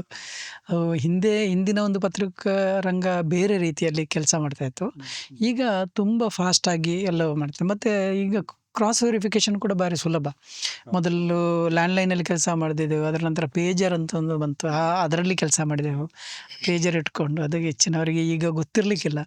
ಆ ಪೇಜರ್ ಬಂತು, ಅದರ ನಂತರ ಮೊಬೈಲ್ ಬಂತು, ಫ್ಯಾಕ್ಸ್ ನಮಗೆ ಸುದ್ದಿ ಕೊಡಲಿಕ್ಕೆ ಬಂತು. ಸೊ ಇಂಟರ್ನೆಟ್ ಬಂತು, ಈ ಮೇಲೆ ಇಂಟರ್ನೆಟ್ ಬಂತು, ಮತ್ತು ನಮ್ಮ ಈಗ ಮೊಬೈಲ್ ಇದ್ದ ಕಾರಣ ನಿಮಗೆ ವಿತ್ ಫ್ಯಾಕ್ಟ್ಸ್ ಮತ್ತು ಎಲ್ಲ ವ್ಯವಸ್ಥೆಗಳಿದೆ. CCTV ಫುಟೇಜ್ ಸಿಗ್ತದೆ, ಅದರ ನಂತರ ನಮಗೆ ಪೊಲೀಸ್ ವೆರಿಫಿಕೇಷನ್ ಸಿಗ್ತದೆ, ಪೊಲೀಸ್ನವರು ಕೂಡ ಸಹಕಾರ ಮಾಡ್ತಾರೆ. ಮತ್ತು ನಮಗೆ ಅಲ್ಲಿ ನಾವು ಎಲ್ಲ ಕಡೆಯಲ್ಲಿಯೂ ನಮ್ಮ ಸುದ್ದಿಗಾರರಿದ್ದಾರೆ. ಸೊ ಸ್ಪಾಟಲ್ಲಿ ವಿಸಿಟ್ ಮಾಡಲಿಕ್ಕೆ ಅಷ್ಟು ಜಾಲವನ್ನು ನಾವು ಹೊಂದಿದ್ದೇವೆ. ಮೊದಲೆಲ್ಲ ಅಷ್ಟು ಬಲಿಷ್ಠವಾಗಿ ಜಾಲ ಇರಲಿಲ್ಲ. ಈಗ ನಮ್ಮ ಸುದ್ದಿ ಜಾಲವನ್ನು ದೊಡ್ಡ ರೀತಿಯಲ್ಲಿ ಎಲ್ಲ ರೀತಿಯ ಈಗ ಟ್ರಾನ್ಸ್ಪೋರ್ಟೇಷನ್ ಆಗಿರ್ಬೋದು ಅಂತೆಲ್ಲ ತುಂಬಾ ಹೌದು. ಈಗ improve ಆಗಿದೆ. ದೊಡ್ಡ ದೊಡ್ಡ ಘಟನೆಗಳೇನಾದರೂ ಆದಾಗ ಫ್ಲೈಟಲ್ಲಿ ಹೋಗುವಂಥ ವ್ಯವಸ್ಥೆಯೂ ಆಗಿದೆ. ಈಗ ಪತ್ರಿಕಾ ರಂಗ ಅಂದರೆ ಮೊದಲು ಹೇಗಿತ್ತು ಅಂದರೆ ಒಂದು ಹವ್ಯಾಸವಾಗಿಯೋ ಅಥವಾ ಒಂದು ನನಗೆ ತುಂಬ ಇಂಟ್ರೆಸ್ಟ್ ಅದರಲ್ಲಿ ಅದಕ್ಕೋಸ್ಕರ ಹೋಗ್ತಾ ಇದ್ರು. ಬಟ್ ಈಗ ಹಾಗಿಲ್ಲ, ಅದೊಂದು ಪ್ರೊಫೆಷನಲ್ ಆಗಿದೆ. ಕಾರ್ಪೊರೇಟ್ ಕಂಪನಿಗಳು ಅದನ್ನು ತಗೊಂಡಿದ್ದೇವೆ. ಅದು ಸರಿಯೋ ತಪ್ಪು ಅನ್ನೋದು ಮತ್ತೊಂದು ಚರ್ಚೆ. ಬಟ್ ವ್ಯವಸ್ಥೆ ಹಾಗೆ ಆಗಿದೆ. ಒಂದು ನಮ್ಮ IT ಕಂಪನಿಯ ರೀತಿಯಲ್ಲಿ ಕೆಲಸ ಮಾಡ್ತದೆ ಅದು. ಮತ್ತು ಸ್ಯಾಲ್ರಿ ಕೂಡ ಹಾಗೆ, ಮೊದಲು ಹಾಗೆ ಇರಲಿಲ್ಲ. ಈಗ IT ಕಂಪನಿಯ ರೀತಿಯಲ್ಲಿ ಸ್ಯಾಲ್ರಿ ಕೊಡುವಂಥ ವ್ಯವಸ್ಥೆಗಳು ಈಗೆಲ್ಲ ಆಗಿದೆ. ಅಂದರೆ ತುಂಬ ಬದಲಾವಣೆಗಳು ಅದರಲ್ಲಿ ಕಂಡುಕೊಳ್ಳಿಕ್ಕೆ ಸಾಧ್ಯ ಆಗಿದೆ, ಎಲ್ಲ ಅಚ್ಚುಕಟ್ಟಾಗಿ ವ್ಯವಸ್ಥೆ ಎಲ್ಲ ನಡೀತಾ ಇದೆ. ವ್ಯವಸ್ಥೆ ಇದೆ. ಆದ ಕಾರಣ ನಮಗೆ ನಂಬಲಾರ ಮೂಲಗಳು ಈಗ ಅಗತ್ಯ ಇರುವುದಿಲ್ಲ. ಅದು ಮತ್ತೆ ಸೇಫ್, ಅದು ಎಂತ ಅಥೆಂಟಿಕ್ ಕೂಡ ಅಲ್ಲ ಅದು. ಹೌದಲ್ಲ, ಅದನ್ನು ಈಗ ಅಥೆಂಟಿಸಿಟಿಯನ್ನು ನೋಡ್ತೇವೆ. ಯಾಕೆಂದರೆ ಈಗ ತುಂಬ ಕೋರ್ಟ್ ಕೇಸಿಗೆ ಹೋಗ್ತಾರೆ ಎಲ್ಲರೂ ಕೂಡ, ಎಲ್ರಿಗೂ ಕಾನೂನು ಗೊತ್ತಿದೆ. ಅಂದರೆ ನಮ್ಮ ಎಜುಕೇಷನ್ ಸಿಸ್ಟಮ್ನಲ್ಲಿ ತುಂಬ ಶಿಕ್ಷಣ ಎಲ್ರಿಗೂ ಸಿಕ್ಕಿತು, ಸೊ ಅವೇರ್ನೆಸ್ ಸಿಕ್ಕಿತು. ಹಾಗೆ ವಿಶೇಷವಾಗಿ ನಮ್ಮ ಕರಾವಳಿ ಬೆಲ್ಟಿನಲ್ಲಿ ಸಾಕಷ್ಟು ಕಾನೂನಿನ ನಾಲೆಜ್ ಇದ್ದವರಿದ್ದಾರೆ. ಎಲ್ಲರೂ ಕೂಡ ಅದಕ್ಕೆ ಕೇಸ್ ಹಾಕ್ತಾರೆ ಅಥವಾ ಕೋರ್ಟಿಗೆ ಹೋಗ್ತಾರೆ, ಅದು ಇದ್ದೇ ಇರ್ತದೆ. ಅವರ ಏನಾದರೂ ಸಮಸ್ಯೆಗಳು ಬಂದಾಗ ಹೋಗ್ತಾರೆ. ಅದಕ್ಕೆ ನಾವು ಕನ್ಫರ್ಮ್ ಮಾಡದೆ ಯಾವುದೇ ಸುದ್ದಿ ಎಲ್ಲ ಮುನ್ನೆಚ್ಚರಿಕೆ ವಹಿಸಿ, ಹೌದು, ಅದು ಅಗತ್ಯ ಕೂಡ ಅಲ್ವಾ. ಈಗ ಮಂಗಳೂರು ನಗರಕ್ಕೆ ಬರೋದಾದರೆ, ಈಗ ಮಂಗಳೂರು ನಗರದಲ್ಲಿ ಮೂಲಭೂತ ಸಮಸ್ಯೆಗಳು ಮತ್ತು ಅವ್ಯವಸ್ಥೆ, ಕೊರತೆ, ದುರಂತಗಳು ನಡೀತಾ ಇರ್ತವೆ. ಅದೆಲ್ಲ ಹೆಚ್ಚಾಗಿ ಮಾನವ ನಿರ್ಮಿತವೇ, ಅವ್ಯವಸ್ಥೆಯ ಕಾರಣಗಳಿಂದಾಗಿ. ಅದು ಯಾವುದೇ ಇರ್ಬೋದು, ರಸ್ತೆ, ಚರಂಡಿ, ಫುಟ್ಪಾತ್ ನೇರೆ ಬರ್ತದೆ. ಈಗ ಮಾರ್ಕೆಟ್ ಬಿಲ್ಡಿಂಗ್ಗಳು, ಮೊನ್ನೆ ರಿಪೋರ್ಟ್ ಬಂತು, ಮಾರ್ಕೆಟ್ನ ಬಿಲ್ಡಿಂಗ್ಗಳು ತಲೆ ಎತ್ತಿವೆ, ಕೋಟ್ಯಾಂತರ ರೂಪಾಯಿ ಖರ್ಚು ಮಾಡಿ. ಅದು ಜನಬಳಕೆಗೆ ಸಾಧ್ಯ ಆಗ್ತಿಲ್ಲ. ಇಂತಹ ಎಲ್ಲ ನೆಗೆಟಿವ್ ವಿಚಾರಗಳಿರುವಾಗ ಈ ಪತ್ರಕರ್ತರ ಸಮೂಹ ಮತ್ತು ಪತ್ರಿಕಾ ಬಳಗ ಕೇವಲ ಒಂದು ಫೋಟೋ ಮತ್ತು ನುಡಿ ಚಿತ್ರ ಪ್ರಕಟಿಸಿ ಕರ್ತವ್ಯ ಮುಗಿಸ್ತದ ಅಥವಾ ಅದಕ್ಕಿಂತ ಹೆಚ್ಚುವರಿಯಾಗಿ ಏನಾದರೂ ಮಾಡುವ ಅವಕಾಶ ಸಾಧ್ಯತೆ ಇದೆಯಾ ಜನರ ಪರವಾಗಿ? ಇದೆ. ಹೌದು, ಈಗ ಜನರ ತೆರಿಗೆ ಹಣದಿಂದ ಮಾಡುವ ವ್ಯವಸ್ಥೆಗಳೆಲ್ಲ ಇದೆ. ಈಗ ನೀವು ಇಲ್ಲಿ ಮಂಗಳೂರಲ್ಲಿ ಏನಾದರೂ ಆಗ್ತಾ ಇದೆಯಾ? ಈಗ ನಮ್ಮದೇ ಪತ್ರಿಕೆಯನ್ನು ಗಮನಿಸಿದ್ರೆ ಅಥವಾ ಎಲ್ಲ ಪತ್ರಿಕೆಗಳು ಆ ರೀತಿ ಮಾಡ್ತಾ ಇದ್ದಾವೆ. ಈಗ ಒಂದು ಅಭಿಯಾನ ಅಂತ ಮಾಡ್ತೇವೆ ನಾವು, ಒಂದು ವಿಷಯಗಳನ್ನ ಹಿಡ್ಕೊಂಡು ಅದರ ವಿಷಯ ಎಲ್ಲೆಲ್ಲಿ ಆ ಸಮಸ್ಯೆಗಳಿದೆ, ಅದೊಂದು ಈಗ ಒಂದು ಶಾಲೆಗಳದ್ದು ಒಂದು ಸಮಸ್ಯೆ, ಎಲ್ಲ ಶಾಲೆಗಳಿಗೆ ಭೇಟಿ ನೋಡಿ, ಸರ್ಕಾರಿ ಶಾಲೆಗಳಿಗೆ ಭೇಟಿ ನೀಡಿ ಅಲ್ಲಿ ಏನು ಕೊರತೆ ಇದೆ, ಏನು ಸಮಸ್ಯೆ ಇದೆ, ಅದನ್ನು ನಾವು ಪಾಸಿಟಿವ್ ಆಗಿ ಕನ್ವರ್ಟ್ ಮಾಡಲಿಕ್ಕೆ ಜಿಲ್ಲಾಡಳಿತ ಗಮನಕ್ಕೆ ತರಬೇಕಾಗ್ತದೆ. ಜಿಲ್ಲಾಡಳಿತ ಇಮಿಡಿಯೇಟಾಗಿ ಅದು ಸ್ಪಂದನೆ ಮಾಡ್ತದೆ. ಈಗಿನ ಸರ್ಕಾರದವರು ಒಂದು ಹೊಸ ವ್ಯವಸ್ಥೆಯನ್ನು ಕೂಡ ಮಾಡಿದ್ದಾರೆ, ಅದಕ್ಕೊಂದು ವಿಶೇಷ ಅಧಿಕಾರಿಯನ್ನು ಇಟ್ಟಿದ್ದಾರೆ, ಕರ್ತವ್ಯಾಧಿಕಾರಿಯನ್ನು ಇಟ್ಟಿದ್ದಾರೆ ಮುಖ್ಯಮಂತ್ರಿ ಅವರು. ನಿಮ್ಮದು ಯಾವುದೇ ಸುದ್ದಿಗಳನ್ನು ಆ ರೀತಿಯ ಸಮಸ್ಯೆಗಳನ್ನು ಹಾಕಿದ ತಕ್ಷಣ ಅವರು ಅದಕ್ಕೆ ಸ್ಪಂದನೆ ಮಾಡ್ತಾರೆ. ಅನೇಕ ನಮ್ಮ ವರದಿಗಳು ಈಗ ಸ್ಪಂದನೆ ಆಗಿ ಅವರಿಗೆ ಪರಿಹಾರ ಸಿಕ್ಕಿದೆ. ಈಗ ಒಂದು ಬ್ರಿಡ್ಜ್ ಇಲ್ಲ, ಆ ಊರಿಗೆ ಹೋಗ್ಲಿಕ್ಕೆ ನಡೆದೇ ಹೋಗ್ಬೇಕು, ಬ್ರಿಡ್ಜ್ ಇಲ್ಲ, ಅಥವಾ ಶಾಲೆ ಕುಸಿದು ಹೋಗಿದೆ, ಒಂದು ಗೋಡೆ ಕುಸಿದಿದೆ ಅಥವಾ ಏನಾದರೂ ಸಮಸ್ಯೆ ಆದರೆ ಆ ವರದಿ ಬಂದ ತಕ್ಷಣ ಅದನ್ನು ಮುಖ್ಯಮಂತ್ರಿಯವರ ವಿಶೇಷ ಕರ್ತವ್ಯ ಅಧಿಕಾರಿಗೆ ಕಳಿಸಿದಾಗ ಅವರು ಏನು ಮಾಡ್ತಾರೆ, ಸಂಬಂಧಪಟ್ಟ DC ಅವರಿಗೆ ಲೆಟರ್ ಬರೀತಾರೆ ವಿತ್ ಕಟ್ಟಿಂಗ್, ಹೀಗೆ ಬಂದಿದೆ ಏನು ಅಂತ ಪರಿಶೀಲನೆ ಮಾಡಿ ನನಗೆ ವರದಿ ಕೊಡಬೇಕು ಅಂತ ಹೇಳ್ತಾರೆ. ಸೊ ಆ DC ಅವರು ಅವರಿಗೆ ಸಂಬಂಧಿಸಿದ ಯಾರಿದ್ದಾರೆ, ರೆವೆನ್ಯೂ ಇಲಾಖೆ ಯಾರ ಇಲಾಖೆ ಇದೆ ಅವರಿಗೆ ಬರೆದು ಅದನ್ನು ಪರಿಹಾರ ಮಾಡಿ ಅವರಿಗೆ ರಿಪೋರ್ಟ್ ಕೊಡ್ತಾರೆ. ಸೊ ಅದು ಪರಿಹಾರ ಆಗ್ತದೆ. ಮತ್ತು ಇನ್ನೊಂದು, ನಾವು ನಮ್ಮ ಕರಾವಳಿಯನ್ನು ನೋಡಿದಾಗ ಅಥವಾ ಹೊರಗೆ ಬೇರೆ ಪ್ರದೇಶಗಳಿಗೆ ನಾವು ಭೇಟಿಯಾದಾಗ ಹೆಚ್ಚಾಗಿ ನಾವು ಇಲ್ಲೇ ಇರ್ತೇವೆ, ಬೇರೆ ಕಡೆ ಗೊತ್ತಿರೋದಿಲ್ಲ. ಅದಕ್ಕಿಂತ ತುಂಬ ಬೆಟರ್ ಇದೆ ನಮ್ಮದು ತುಂಬ ಬೆಟರ್ ಇದೆ. ಬಟ್ ಇಲ್ಲಿ ಕೂಡ ಕೆಲವು ದೋಷಗಳಿದೆ. ಕೋಆರ್ಡಿನೇಷನ್ ಇದು ಸಮಸ್ಯೆ ನಾವು ಯಾವಾಗಲೂ ಹೇಳ್ತೇವೆ, ಕಾರ್ಪೊರೇಷನ್ಗೆ ನಾವು ಯಾವಾಗಲೂ ಅದನ್ನೇ ಹೇಳ್ತೇವೆ.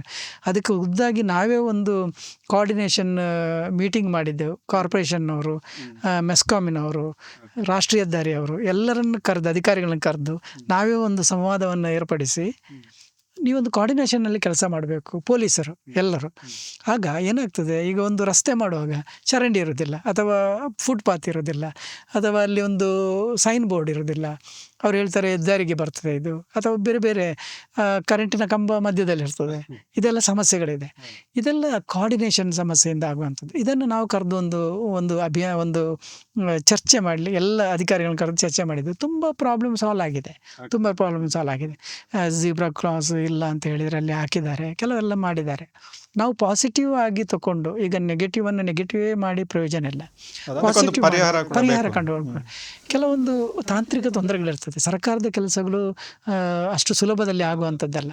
ಒಬ್ಬರಿಗೆ ಒಂದು ರೋಡಿನ ಕಾಂಟ್ರಾಕ್ಟ್ ಕೊಟ್ಟರೆ ಅವರಿಗೆ ಫುಟ್ಪಾತಿನ ಕಾಂಟ್ರಾಕ್ಟ್ ಅವರಿಗೆ ಇರುವುದಿಲ್ಲ. ಅವರು ರೋಡ್ ಮಾತ್ರ ಮಾಡ್ತಾರೆ, ಅವರಿಗೆ ಟೆಂಡರ್ ಆಗಿರೋದು ರೋಡ್ ಮಾತ್ರ. ನಾವು ಹೋಗಿ ಹೇಳ್ತೀವಿ ನೀವು ಫುಟ್ಪಾತ್ ಮಾಡಿ ಅಂತ, ಬಟ್ ಅವರಿಗೆ ಫುಟ್ಪಾತ್ ಮಾಡಲಿಕ್ಕೆ ಅವಕಾಶಗಳೇ ಇರೋದಿಲ್ಲ ಅಲ್ಲಿ. ಅದು ಸರ್ಕಾರದ ಮಟ್ಟದಲ್ಲಿ ಚಿಂತನೆ ಆಗಬೇಕು. ಕಾರ್ಪೊರೇಷನ್ನಲ್ಲಿ ಅಥವಾ PWD ಯಾವ ಇಲಾಖೆ ಅವರು ಕೂತ್ಕೊಂಡು ಒಟ್ಟಿಗೆ ಮಾಡುವಂಥದ್ದನ್ನು ರೂಢಿಸ್ಕೊಳ್ಬೇಕಾಗ್ತದೆ. ಈಗ ನಮ್ಮ ಪಂಪೈಲ್ನಲ್ಲಿ ಕಾಂಕ್ರೀಟೀಕರಣ ಆಗ್ತದೆ. ನಿನ್ನೆ ಒಬ್ಬರು ನನಗೆ ಫೋನ್ ಮಾಡಿದರು, ಅಲ್ಲಿ ಚರಂಡಿ ಮಾಡಲಿಕ್ಕೆ ವ್ಯವಸ್ಥೆ ಮಾಡಲಿಲ್ಲ ಅವರು, ಅಥವಾ ಒಳಚರಂಡಿಗೆ ಪೈಪ್ ಹಾಕಲಿಲ್ಲ, ಕಾಂಕ್ರೀಟ್ ಮಾಡ್ತಾ ಇದ್ದಾರೆ, ಇನ್ನು ಮತ್ತೆ ಅದನ್ನು ತೆಗಿಬೇಕಾಗ್ತದೆ ಅಂತ. ಅದಕ್ಕೆ ನಾನು ಸಂಬಂಧಪಟ್ಟವರಿಗೆ ತಿಳಿಸಲಿಕ್ಕೆ ನಮ್ಮ ರಿಪೋರ್ಟ್ರಲ್ಲಿ ಹೇಳಿದ್ದೇನೆ. ಸೊ ಹೀಗೆ ನಾವು ಅದೇ ಕ್ಷಣದಲ್ಲಿ ಏನಾದರೂ ಮಾಡಿದರೆ ಅದು ಸಾಧ್ಯತೆಗಳು ಇದೆ, ಇಲ್ಲ ಅಂತ ಅಲ್ಲ. ಬಟ್ ನಮ್ಮಲ್ಲಿ ಏನಾಗ್ತದೆ, ಬರೀ ನೆಗೆಟಿವನ್ನೇ ತುಂಬಿಸುವಂಥ ಕೆಲಸಗಳು ಕೂಡ ಆಗಬಾರದು. ನೆಗೆಟಿವ್ನ ತೋರಿಸಬೇಕು, ಅವರಿಗೆ ತೋರಿಸಿ ಅದನ್ನು ಪಾಸಿಟಿವ್ ಆಗಿ ಪರಿವರ್ತನೆ ಮಾಡುವ ಕೆಲಸಗಳಾಗಬೇಕು ಅಂತ ನನ್ನ ಅನಿಸಿಕೆ. ಈಗ ಹೊಸತೊಂದು ಪ್ರಶ್ನೆ ನನಗೆ ಈಗ ಮೂಡಿತು, ನೀವು ಈ ಎಲ್ಲ ಚರ್ಚೆ ಮಾಡುವಾಗ. ಈಗ ರಸ್ತೆಗಳು ಅಂದರೆ ಪ್ರಮುಖವಾಗಿ ಹೈವೇಗಳು, ನ್ಯಾಷನಲ್ ಹೈವೇಗಳು, ಈಗ ಕೇರಳಕ್ಕೆ ಹೋದರೆ ಮತ್ತು ಗೋವಾಕ್ಕೆ ಹೋದರೆ ರಾಷ್ಟ್ರೀಯ ಹೆದ್ದಾರಿಗಳು ತುಂಬ ಅಚ್ಚುಕಟ್ಟಾಗಿವೆ, ತುಂಬ ಚೆಂದ ಇವೆ ಅಂತ ಕೂಡ ಹೇಳ್ಬೋದು. ಆ ರೀತಿ ವ್ಯವಸ್ಥೆ ಇದೆ. ಬಟ್ ನಮ್ಮ ರಾಜ್ಯದಲ್ಲಿ, ಅದರಲ್ಲಿ ನಮ್ಮ ಮಂಗಳೂರು ತಾಲೂಕಿನಲ್ಲಿ ಯಾಕೆ ಅದು ನಿಮಗೆ ಸಂಬಂಧಿಸಿದಲ್ಲ, ಆದರೆ ನಿಮಗೆ ಈ ವ್ಯವಸ್ಥೆ ಎಲ್ಲ ಗೊತ್ತಿರೋದ್ರಿಂದ ಈ ಬಗ್ಗೆ ಕೇಳ್ತಾ ಇದ್ದೇನೆ. ಏನು ಕೊರತೆ, ಯಾಕೆ ನಮ್ಮಲ್ಲಿ ಕರ್ನಾಟಕದಲ್ಲಿ ಮಾತ್ರ ಈ ರೀತಿ ಸಮಸ್ಯೆ? ಅಂದರೆ ಆ ರಾಜ್ಯ ಮತ್ತು ಈ ರಾಜ್ಯ ನೋಡುವಾಗ ಇಲ್ಲೇ ಏನೋ ಸಮಸ್ಯೆ ಇದೆ ಅಂತ ಒಂದು ಅನಿಸಿಕೆ ಮೂಡ್ತದೆ. ತುಂಬ ಜನ ಅದನ್ನು ಹೇಳ್ತಾರೆ ನನಗೆ, ಅಲ್ವಾ? ಯಾವಾಗಲೂ ಅದರ ವಿಷಯ ಬರ್ತದೆ. ಆದರೆ ಹಿಂದೆ ನೀವು ಕೇರಳದ್ದು ನೋಡಿದರೆ ರೋಡ್ಗಳು, ಕರ್ನಾಟಕದ ರೋಡ್ ಅಂದರೆ ತುಂಬ ಚೆನ್ನಾಗಿತ್ತು. ತಲಪಾಡಿಯಿಂದ ಈಚೆ ತುಂಬ ಚೆನ್ನಾಗಿತ್ತು. ಆ ಕಡೆ ಹೋಗ್ಲಿಕ್ಕೆ ಆಗ್ತಾ ಇರಲಿಲ್ಲ. ಇದು ಕುಂಬಳೆ ಕಾಸರಗೋಡ ಜಾಗದಲ್ಲಿ ಹೋಗ್ಲಿಕ್ಕೆ ಆಗ್ತಾ ಇರಲಿಲ್ಲ. ಅವಾಗ ಯಾವಾಗಲೂ ಹೇಳ್ತಾ ಇದ್ರು, ಕರ್ನಾಟಕದವ್ರು ನೋಡಿ ಎಷ್ಟು ಚೆನ್ನಾಗಿ ಮಾಡಿದ್ದಾರೆ, ನಮ್ಮಲ್ಲಿ ಏನು ಮಾಡಲಿಲ್ಲ ಅಂತ. ಅಲ್ಲಿ ಕೇರಳದಲ್ಲಿ ಏನಾಯಿತು ಅಂದರೆ ಲ್ಯಾಂಡ್ ಎಕ್ವಿಸಿಷನ್ದು ಸಮಸ್ಯೆ ಆಯಿತು ಪ್ರಥಮ ಹಂತದಲ್ಲಿ. ಸೆಂಟ್ರಲ್ ಗೌರ್ಮೆಂಟು ಕೆಲಸ ಮಾಡಲಿಕ್ಕೆ ರೆಡಿ ಇತ್ತು, ಆದರೆ ಸ್ಟೇಟ್ ಗೌರ್ಮೆಂಟ್ ಲ್ಯಾಂಡ್ ಎಕ್ವಿಸಿಷನ್ ಮಾಡಿ ಕೊಡಬೇಕಿತ್ತು. ಅದು ತುಂಬ ಸಮಸ್ಯೆ ಆಯಿತು, ಅಲ್ಲಿ ತುಂಬ ವರ್ಷ ಸುದೀರ್ಘ ಸಮಸ್ಯೆ ಆಯಿತು. ಅದರ ನಂತರ ಅವ್ರಿಗೆ ಗೊತ್ತಾಯಿತು, ಇದು ಲ್ಯಾಂಡ್ ಎಕ್ವಿಸಿಷನ್ ಮಾಡಿ ಕೊಡದಿದ್ದರೆ ಇಂಥ ರಸ್ತೆಗಳಾಗೋದಿಲ್ಲ, ಅಭಿವೃದ್ಧಿ ಆಗೋದಿಲ್ಲ ಅಂತ. ಅದನ್ನು ಕೊಟ್ಟರು. ಅದನ್ನು ತುಂಬ ಅಚ್ಚುಕಟ್ಟಾಗಿ ಮಾಡಿದ್ದಾರೆ, ತುಂಬ ಲಾಕ್ ಮಾಡಿದ್ದಾರೆ, ಎರಡೂ ಕಡೆಯಲ್ಲಿ ಲಾಕ್ ಮಾಡಿದ್ದಾರೆ. ಯಾವುದೇ ವೆಹಿಕಲ್ಗಳು ಒಳಗೆ ಬರೋದಿಲ್ಲ, ಯಾವುದೇ ಪ್ರಾಣಿಗಳು ಒಳಗೆ ಬಾರದ ರೀತಿಯಲ್ಲಿ ರೋಡನ್ನು ಮಾಡಿದ್ದಾರೆ. ಮತ್ತು ಸ್ಪೀಡ್ ಲಿಮಿಟ್ಗಳನ್ನು ತುಂಬ ಚೆನ್ನಾಗಿ ಮಾಡಿದ್ದಾರೆ. 3 ಲೇನ್ ಮಾಡಿದ್ದಾರೆ, ಹೋಗಲಿಕ್ಕೆ 3, ಬರಲಿಕ್ಕೆ 3. ಆ ಲೇನ್ನಲ್ಲಿ ಈಗ ಒಂದು ಕಡೆಯಲ್ಲಿ ಸ್ಲೋ ಹೋಗುವವರು, ಮಧ್ಯದಲ್ಲಿ ಅವರೇಜ್ ಆಗಿ ಹೋಗುವವರು, 3ನೇದು ಓವರ್ಟೇಕ್ ಮಾಡಲಿಕ್ಕೆ. ಸೊ ಇದನ್ನು ತಲಪಾಡಿಗೆ ಮುಟ್ಟಿದ ತಕ್ಷಣ ಎಲ್ಲ ವೆಹಿಕಲ್ನವರು ಫಾಲೋ ಮಾಡ್ತಾರೆ. ಸೊ ಅಲ್ಲಿ ಕ್ಯಾಮರಾ ಹಾಕಿದ್ದಾರೆ, ಎಲ್ಲ ವ್ಯವಸ್ಥೆ ಮಾಡಿದ್ದಾರೆ. ನಾನು ಹೋಗ್ತಾ ಇರ್ತೇನೆ, ತುಂಬ ಅಚ್ಚುಕಟ್ಟಾಗಿ ಮಾಡಿದ್ದಾರೆ. ಕರ್ನಾಟಕದಲ್ಲಿ ಅಂಥದ್ದು ಮಾಡಬೇಕು ಅನ್ನೋ ಅಪೇಕ್ಷೆ ನಮ್ಮದು. ಯಾಕೆಂದರೆ ಮೊದಲು ಯಾರಿಗೋ ಕಾಂಟ್ರಾಕ್ಟ್ ಕೊಟ್ಟಿದ್ದಾರೆ, ಅದನ್ನು ಹಿಂದೆ ಏನು ಮಾಡಿದ್ದಾರೆ, ಈಗ ಹೆಚ್ಚಿನದ್ದು ಏನಾಗ್ತದೆ, ಹಿಂದಿನವ್ರು ಏನು ಮಾಡಿದ್ದಾರೆ ಅದನ್ನೇ ನಾವು ಮುಂದುವರಿಸುವ ಹಾಗೆ ಆಗಿದೆ. ಸೊ ಅದು ಬದಲಾವಣೆ ಆಗ್ಬೋದು, ನಾನು ಹೇಳೋದು ಬದಲಾವಣೆ ಆಗ್ಬೋದು, ಆಗಬೇಕು. ಕೇರಳಕ್ಕೆ ಒಮ್ಮೆ ಪಕ್ಕದಲ್ಲಿ ಹೋಗಿ ಬಂದರೆ, ಇಲ್ಲಿಯ ಜನಪ್ರತಿನಿಧಿಗಳು ಒಮ್ಮೆ ನೋಡಿ ಬಂದರೆ ಅದೇ ರೀತಿಯ ಒಂದು ಮಾಡೆಲನ್ನು ಇಲ್ಲಿ ಕೂಡ ಅನುಷ್ಠಾನ ಮಾಡ್ಬೋದು ಅಂತ ನನಗೆ ಅನಿಸೋದು. ಓಕೆ. ಈಗ ಪತ್ರಕರ್ತರ ವೈಯಕ್ತಿಕ ಜೀವನದ ಬಗ್ಗೆ ಬರೋದಾದರೆ, ಇಡೀ ಪ್ರಪಂಚದ ವರದಿಗಾರಿಕೆಯನ್ನು ನೀವು ಮಾಡ್ತೀರಿ. ಈಗ ನಿಮಗೂ ಖಾಸಗಿ ಬದುಕಿದೆ, ನಿಮಗೂ ಕೂಡ ಸಮಸ್ಯೆಗಳಿರ್ತವೆ. ಅದರ ಬಗ್ಗೆ ಸ್ವಲ್ಪ ಮಾತಾಡೋದಾದರೆ, ಈಗ ಇಂತಹ ಸಂದರ್ಭಗಳಲ್ಲಿ ಏನೋ ಒಂದು ದುರ್ಘಟನೆ ಆಗ್ಬೋದು, ಏನಾದರೂ ಆಗ್ಬೋದು, ಅಥವಾ ಆರೋಗ್ಯ ಸಮಸ್ಯೆ ಅಂತ, ಅಥವಾ ಬೇರೆ ಏನು ಆರ್ಥಿಕ ಬೇರೆ ಬೇರೆ ಸಮಸ್ಯೆ ಎದುರಾದಾಗ ನಿಮ್ಮ ಸಂಘಟನೆ ಏನು ಮಾಡ್ತದೆ? ಹೌದು, ಈಗ ನಾವೊಂದು ಅಂಥ ಸಮಸ್ಯೆಗಳು ಖಂಡಿತ ನಮಗೆ ಬಂದಾಗ ಹಿಂದೆ ಮುಖ್ಯಮಂತ್ರಿಗಳ ಪರಿಹಾರ ನಿಧಿಗೆ ಕೊಡ್ತಾ ಇದ್ದೇವೆ, ಎಲ್ಲರೂ ಕೊಡೋ ಹಾಗೆ. ಈಗಲೂ ಮಾಡ್ತೇವೆ, ಮಾಡೋದಿಲ್ಲ ಅಂತಲ್ಲ. ಆದರೆ ರಾಜ್ಯ ಸಂಘದಿಂದ ನಮಗೆ ಕೋವಿಡ್ ಸಂದರ್ಭದಲ್ಲಿ ಅದು ಹೆಚ್ಚು ಸಮಸ್ಯೆ ಇತ್ತು. ನಮ್ಮ ಬಹಳಷ್ಟು ಪತ್ರಕರ್ತರು ನಾವು ಕಳ್ಕೊಂಡಿದ್ದೇವೆ ಆ ಟೈಮಲ್ಲಿ. ಆಗ ಒಂದು ಡೆತ್ ಆದಂಥ ಕುಟುಂಬಕ್ಕೆ ಮುಖ್ಯಮಂತ್ರಿಯ ಪರಿಹಾರ ನಿಧಿಯಿಂದ 5 ಲಕ್ಷದವರೆಗೆ ಸಿಕ್ಕಿದ್ದು ಇದು. ಆ ನಂತರ ಅದು ಕಡಿಮೆ ಆಯಿತು. ಈಗ 2 ಲಕ್ಷ ಸಾಮಾನ್ಯವಾಗಿ ಕೊಡ್ತಾರೆ ಮುಖ್ಯಮಂತ್ರಿ ಪರಿಹಾರ. ಅದು ಸರ್ಕಾರದಿಂದ ಆಯ್ತು. ಈಗ ಅದು ಸರ್ಕಾರದಿಂದ. ನಾವು ನಮ್ಮ ಪತ್ರಕರ್ತರ ಅದಕ್ಕೆ ಸಂಬಂಧಪಟ್ಟಾಗಿ ಏನು ಮಾಡಬೇಕು ಅಂತ ಆಲೋಚನೆ ಮಾಡಿದ್ದೆ. ಜಿಲ್ಲಾ ಮಟ್ಟದಲ್ಲಿ ಒಂದು ವ್ಯವಸ್ಥೆ ಇದೆ. KUWG ಏನು ಮಾಡಿದೆ ಅಂದರೆ, ನಾವು ಇಲ್ಲಿ ಕಳಿಸ್ತಾ ಇರುವಂಥ ಒಂದು 500 ರೂಪಾಯಿ ಸಂಗ್ರಹ ಮಾಡ್ತೇವೆ ಪತ್ರಕರ್ತರ ಮೆಂಬರ್ಶಿಪ್ ಸದಸ್ಯತ್ವ. ಅದರಲ್ಲಿ 150 ರೂಪಾಯಿ ಮಾತ್ರ ನಾವು ಇಟ್ಕೊಳ್ಳುವಂಥದ್ದು, ಉಳಿದನ್ನು ರಾಜ್ಯ ಸಂಘಕ್ಕೆ ಕಳಿಸ್ತೇವೆ. ಅವ್ರೇನು ಮಾಡ್ತಾರೆ, ಅಲ್ಲಿ ಅದನ್ನು ಕ್ಷೇಮ ನಿಧಿಗೆ ಅಂತ ಇಟ್ಟುಕೊಂಡಿದ್ದಾರೆ. ಅದರಿಂದ ಈಗ ಒಂದು 2 ಕೋಟಿಯಷ್ಟು ಕ್ಷೇಮ ನಿಧಿ ರಾಜ್ಯ ಸಂಘದಲ್ಲಿ ಇದ್ದಾರೆ. 18,000ಕ್ಕಿಂತಲೂ ಹೆಚ್ಚು ಸದಸ್ಯರಿದ್ದಾರೆ ಇಡೀ ರಾಜ್ಯದಲ್ಲಿ. ಹೌದು. ಅದೆಲ್ಲರಿಗೂ ಅವರಿಗೆಲ್ಲರಿಗೂ ಅದರ ಪ್ರಯೋಜನ ಸಿಗ್ತದೆ. ನಾವು ನಮ್ಮಲ್ಲಿ ಏನಾದ್ರು ಅಂದರೆ ತಕ್ಷಣಕ್ಕೆ ಅವರು ಒಂದು 10,000 ರೂಪಾಯಿಗಳನ್ನು ತಕ್ಷಣ ಕಳಿಸಿಕೊಡ್ತಾರೆ. ಆ ನಂತರ ಏನಾದ್ರು ಇದ್ರೆ ಅದರ ಅಮೌಂಟನ್ನು ಸ್ವಲ್ಪ ಹೆಚ್ಚಿಸ್ತಾರೆ. ನಮ್ಮಲ್ಲಿ ಇಲ್ಲಿ ಅಂದರೆ ಈಗ ಪ್ರೆಸ್ ಕ್ಲಬ್, ಪತ್ರಿಕಾ ಭವನ ಟ್ರಸ್ಟ್ ಅಂತೆಲ್ಲ ಇದೆ, ಸ್ವಲ್ಪ ಆದಾಯ ಇದೆ ನಮಗೆ. ನಾವು ತಾಲೂಕಿನ ಆದಾಯಗಳನ್ನು ನಾವು ಪರಿಗಣಿಸೋದಿಲ್ಲ. ಇಲ್ಲಿ ನಮ್ಮ ಪತ್ರಕರ್ತರು ಏನಾದರೂ ನಿಧನರಾದಾಗ ಅವರಿಗೆ ತಕ್ಷಣಕ್ಕೆ ಒಂದು 50,000 ರೂಪಾಯಿಯನ್ನು ಕೊಡುವಂಥ ವ್ಯವಸ್ಥೆ ಇಲ್ಲಿ ನಾವು ಮಾಡ್ಕೊಂಡು, ನಮ್ಮ ಹಿಂದಿನ ಎಲ್ಲ ಅಧ್ಯಕ್ಷರು ಅವರೆಲ್ಲ ಇದು ಮಾಡಿ, ಟ್ರಸ್ಟ್ನವರು ಮುಖ್ಯವಾಗಿ ಪತ್ರಿಕಾ ಭವನ ಟ್ರಸ್ಟ್ನವರು ಅದರಲ್ಲಿ ಸ್ವಲ್ಪ ಆದಾಯ ಇದೆ, ಕ್ಲಬ್ನವರು ಅವರು ಬಂದಂಥ ಆದಾಯವನ್ನು ಕೊಡೋದ ಕಾರಣ ಒಂದು ಸಣ್ಣ ನಿಧಿ ಇದೆ, ಅದು ಕ್ಷೇಮ ನಿಧಿಯಾಗಿ ಕೆಲಸ ಇದೆ. ನಾವು ಇದನ್ನು ಈ ಸಲ ಎಲ್ಲ ತಾಲೂಕುಗಳಲ್ಲಿ ಸಹ ಮಾಡಬೇಕು ಅಂತ ಪ್ರಯತ್ನ ಮಾಡ್ತಾ ಇದ್ವಿ. ನಮ್ಮ ಜಿಲ್ಲೆಯಲ್ಲಿ ಸಹ ನಾವು ಆರಂಭ ಮಾಡಿದ್ದೇವೆ ಕ್ಷೇಮ ನಿಧಿಯನ್ನು. ಈ ತಾಲೂಕಲ್ಲಿ ಸಹ ಸಣ್ಣ ಘಟಕ ಇದ್ದರೆ ಅವ್ರು ನಮ್ಮ ಹತ್ರ ಕೇಳಬೇಕಾಗಿಲ್ಲ, ಅಲ್ಲಿ ಸಣ್ಣ ಸ್ವಲ್ಪ ಜನ ಇರ್ತಾರೆ, ತಕ್ಷಣಕ್ಕೆ ಅವರಿಗೆ ಒಂದು ಏನಾದರೂ ಕೊಡಲಿಕ್ಕೆ ಸಾಧ್ಯ ಆಗ್ತದೆ. ಅದನ್ನು ಆರಂಭ ಮಾಡಿದ್ದೇವೆ, ಖಂಡಿತ ಮಾಡ್ತೇವೆ ಅಂತ. ಇದೊಂದು ಸಣ್ಣ ಪ್ರಯತ್ನ. ಅದ್ರ ಜೊತೆಗೆ ಇನ್ಶೂರೆನ್ಸ್ ಮಾಡಿದ್ದೇವೆ ನಾವು 2 ವರ್ಷದಿಂದ. ಈ ಪೋಸ್ಟಲ್ ಇನ್ಶೂರೆನ್ಸ್ ಇದೆ, ಅದು ಅಪಘಾತ ವಿಮೆ ಯೋಜನೆ ಅಂತ. ಏನಾದ್ರು ತೊಂದರೆ ಆದರೆ ಅಂತ ಅದು 10 ಲಕ್ಷ, ಡೆತ್ ಆದರೆ ಮಾತ್ರ 10 ಲಕ್ಷ ಸಿಗ್ತದೆ. ಆದರೆ ಏನಾದರೂ ಪಾರ್ಷಿಯಲ್ ಅಂಗ ಊನತೆ ಆದರೆ ಅದಕ್ಕೆ ಪ್ರೊವಿಷನ್ ಇದೆ ಕೊಡಲಿಕ್ಕೆ, ಪೂರ್ತಿ ಹಣ ಸಿಗೋದಿಲ್ಲ. ಮತ್ತು ಸಂಪೂರ್ಣವಾಗಿ ಕೆಲಸ ಮಾಡಲಿಕ್ಕೆ ಸಾಧ್ಯ ಆಗದಿದ್ದರೂ ಸಹ ಅದರಲ್ಲಿ ಸಿಗ್ತದೆ. Total coverage 10 ಲಕ್ಷದ್ದು. ಅದನ್ನು ಕಳೆದ 2 ವರ್ಷಗಳಿಂದ ಎಲ್ಲ ಸದಸ್ಯರುಗಳು ಸಹ ಮಾಡಿದ್ದೇವೆ. ಈ ವರ್ಷ ಸಹ ಅದನ್ನು ಮುಂದುವರಿಸ್ತೇವೆ. ಇನ್ನೊಂದು ಆರೋಗ್ಯ ವಿಮೆ ಅದನ್ನು ಮಾಡಬೇಕು ಅಂತ ಇದ್ದೇವೆ, ಅದನ್ನು ಸಹ ಆಲೋಚನೆ ಮಾಡ್ತಾ ಇದ್ವಿ. ಮತ್ತು ಒಂದು ಹೆಲ್ತ್ ಚೆಕಪ್ ಅನ್ನು ನಮ್ಮಲ್ಲಿ ಪ್ರತಿ ತಿಂಗಳು ಹೆಲ್ತ್ ಚೆಕಪ್ ಅನ್ನು ಒಂದು ಅದರಲ್ಲಿ BP, ಡಯಾಬಿಟಿಸ್ ಇಂಥ ಹಾರ್ಟಿಗೆ ಸಂಬಂಧಪಟ್ಟದ್ದು ನಾವು ಮಾಡ್ತಾ ಇದ್ವಿ. AJ ಆಸ್ಪತ್ರೆಗೆ ಬರ್ತಾರೆ. ಅದು ಕೇವಲ ನಮ್ಮ ಮೆಂಬರ್ಸಿಗೆ ಅಂತಲ್ಲ, ಯಾರು ಬಂದರೂ ಸಹ 2ನೇ ಮಂಗಳವಾರ, ಪ್ರತಿ ತಿಂಗಳ 2ನೇ ಮಂಗಳವಾರ ನಮ್ಮ ಪ್ರೆಸ್ ಕ್ಲಬ್ನಲ್ಲಿ ಒಂದು ಕ್ಯಾಂಪ್ ಇದೆ. ಅದು ಅಲ್ಲದೆ ಸಾರ್ವಜನಿಕರು ಬರ್ಬೋದು, ಅದಕ್ಕೆ ಅವಕಾಶ ಇದೆ. ಬೆಳಿಗ್ಗೆ 10ರಿಂದ ಮಧ್ಯಾಹ್ನ 12 ಗಂಟೆವರೆಗೆ ಇರ್ತದೆ, ಪ್ರತಿ ತಿಂಗಳ 2ನೇ ಮಂಗಳವಾರ. ಇನ್ನೊಂದು ಈ ಸಲ ನಾವು ಏನು ಮಾಡಿದೆ ಅಂದರೆ, ಸಂಪೂರ್ಣವಾಗಿ ಆರೋಗ್ಯ ತಪಾಸಣೆ ಮಾಡಬೇಕು ಅಂತ ನಮ್ಮ ಸದಸ್ಯರು ಹೇಳಿದ ಕಾರಣ ಅದನ್ನು ಸಹ ಆರಂಭ ಮಾಡಿದ್ವಿ. ಮೊನ್ನೆ 20ನೇ ತಾರೀಕಿಂದ ನಿನ್ನೆವರೆಗೆ 15ನೇ ತಾರೀಕಿನವರೆಗೆ ನಮ್ಮ ಒಂದು ಆಸ್ಪತ್ರೆಯವರು ಹೇಳಿದರು, ನಾವು ನಿಮಗೆ ಅದನ್ನು ಸಂಪೂರ್ಣವಾಗಿ ನಿಮ್ಮ ಸದಸ್ಯರಿಗೆ ಉಚಿತವಾಗಿ ಮಾಡಿಕೊಡ್ತೇವೆ ಅಂತೇಳಿ. ಹಾಗೆ ನಮ್ಮ ಇದರಿಂದ ನಾವು ಮಾಡಿದ್ದೇವೆ. ಆದರೆ 10 ಜನಕ್ಕಿಂತ ಹೆಚ್ಚು ಆಗುದಿಲ್ಲ ಒಂದು ದಿವಸಕ್ಕೆ ಅಂತ ಹೇಳಿದ್ರು. 7-8 ಜನ ಬಂದಿದ್ದಾರೆ, ಮಾಡಿದ್ದಾರೆ ಆಸ್ಪತ್ರೆಗೆ ಹೋಗಿ. ಕೆಲವೊಂದು ಸಂಪೂರ್ಣವಾಗಿ ಒಂದು ಮಧ್ಯಾಹ್ನವರೆಗೆ ಆಗ್ತದೆ ಅವರಿಗೆ. ಸುಮಾರು ಈಕೋ ಮತ್ತೆ ಲಿವರ್ಗೆ ಸಂಬಂಧಪಟ್ಟ ಬಹಳ ಅಗತ್ಯ ಐತೆ. ಯಾಕೆಂದ್ರೆ ನಾವು ಸತ್ತಾಗ ಒಬ್ಬನಿಗೆ ಶ್ರದ್ಧಾಂಜಲಿ ಮಾಡಿ ಇದು ಮಾಡೋದಕ್ಕಿಂತ ಜೀವಂತಾಗಿರುವಾಗ ಏನಾದರೂ ಆಗ್ಬೋದು ಅಂತ, ಅದು ಅವರ ನಮ್ಮ ಸದಸ್ಯರಿಗೆ ಮತ್ತು ಅವರ ಕುಟುಂಬದ ಸದಸ್ಯರಿಗೆ ಅದನ್ನು ಮಾಡಿದೆ. ಓಕೆ, ಈಗ ನಿಮ್ಮ ಸಂಘಟನೆ 50 ವರ್ಷ ಪೂರೈಸ್ತಾ ಇದೆ, ಆ ಸಂದರ್ಭಕ್ಕೆ ಏನಾದರೂ ವಿಶೇಷ ಇದೆಯಾ? ಒಂದು, ನಮ್ಮ ಸಂಘದೆಲ್ಲ ದಾಖಲೆಗಳನ್ನು ಬಹಳ ಮುಖ್ಯವಾಗಿ ಮಾಡಬೇಕು ಅಂತೇಳಿ ವೆಬ್ಸೈಟನ್ನು ಮಾಡಬೇಕು ಅಂತ ಆಲೋಚನೆ ಮಾಡಿದೆ. ಯಾರು ಸಹ ಅದನ್ನು ನೋಡ್ಬೋದು. ಇದು ಮಾಡಿ ವೆಬ್ಸೈಟಲ್ಲಿ ಸಂಘ ಹೇಗಿದೆ ಏನಿದೆ ಅಂತ ನಾವು ಹೇಳಬೇಕಾಗಿದೆ. ಹೌದು, ಎಲ್ಲ ಗೊತ್ತಾಗ್ತದೆ.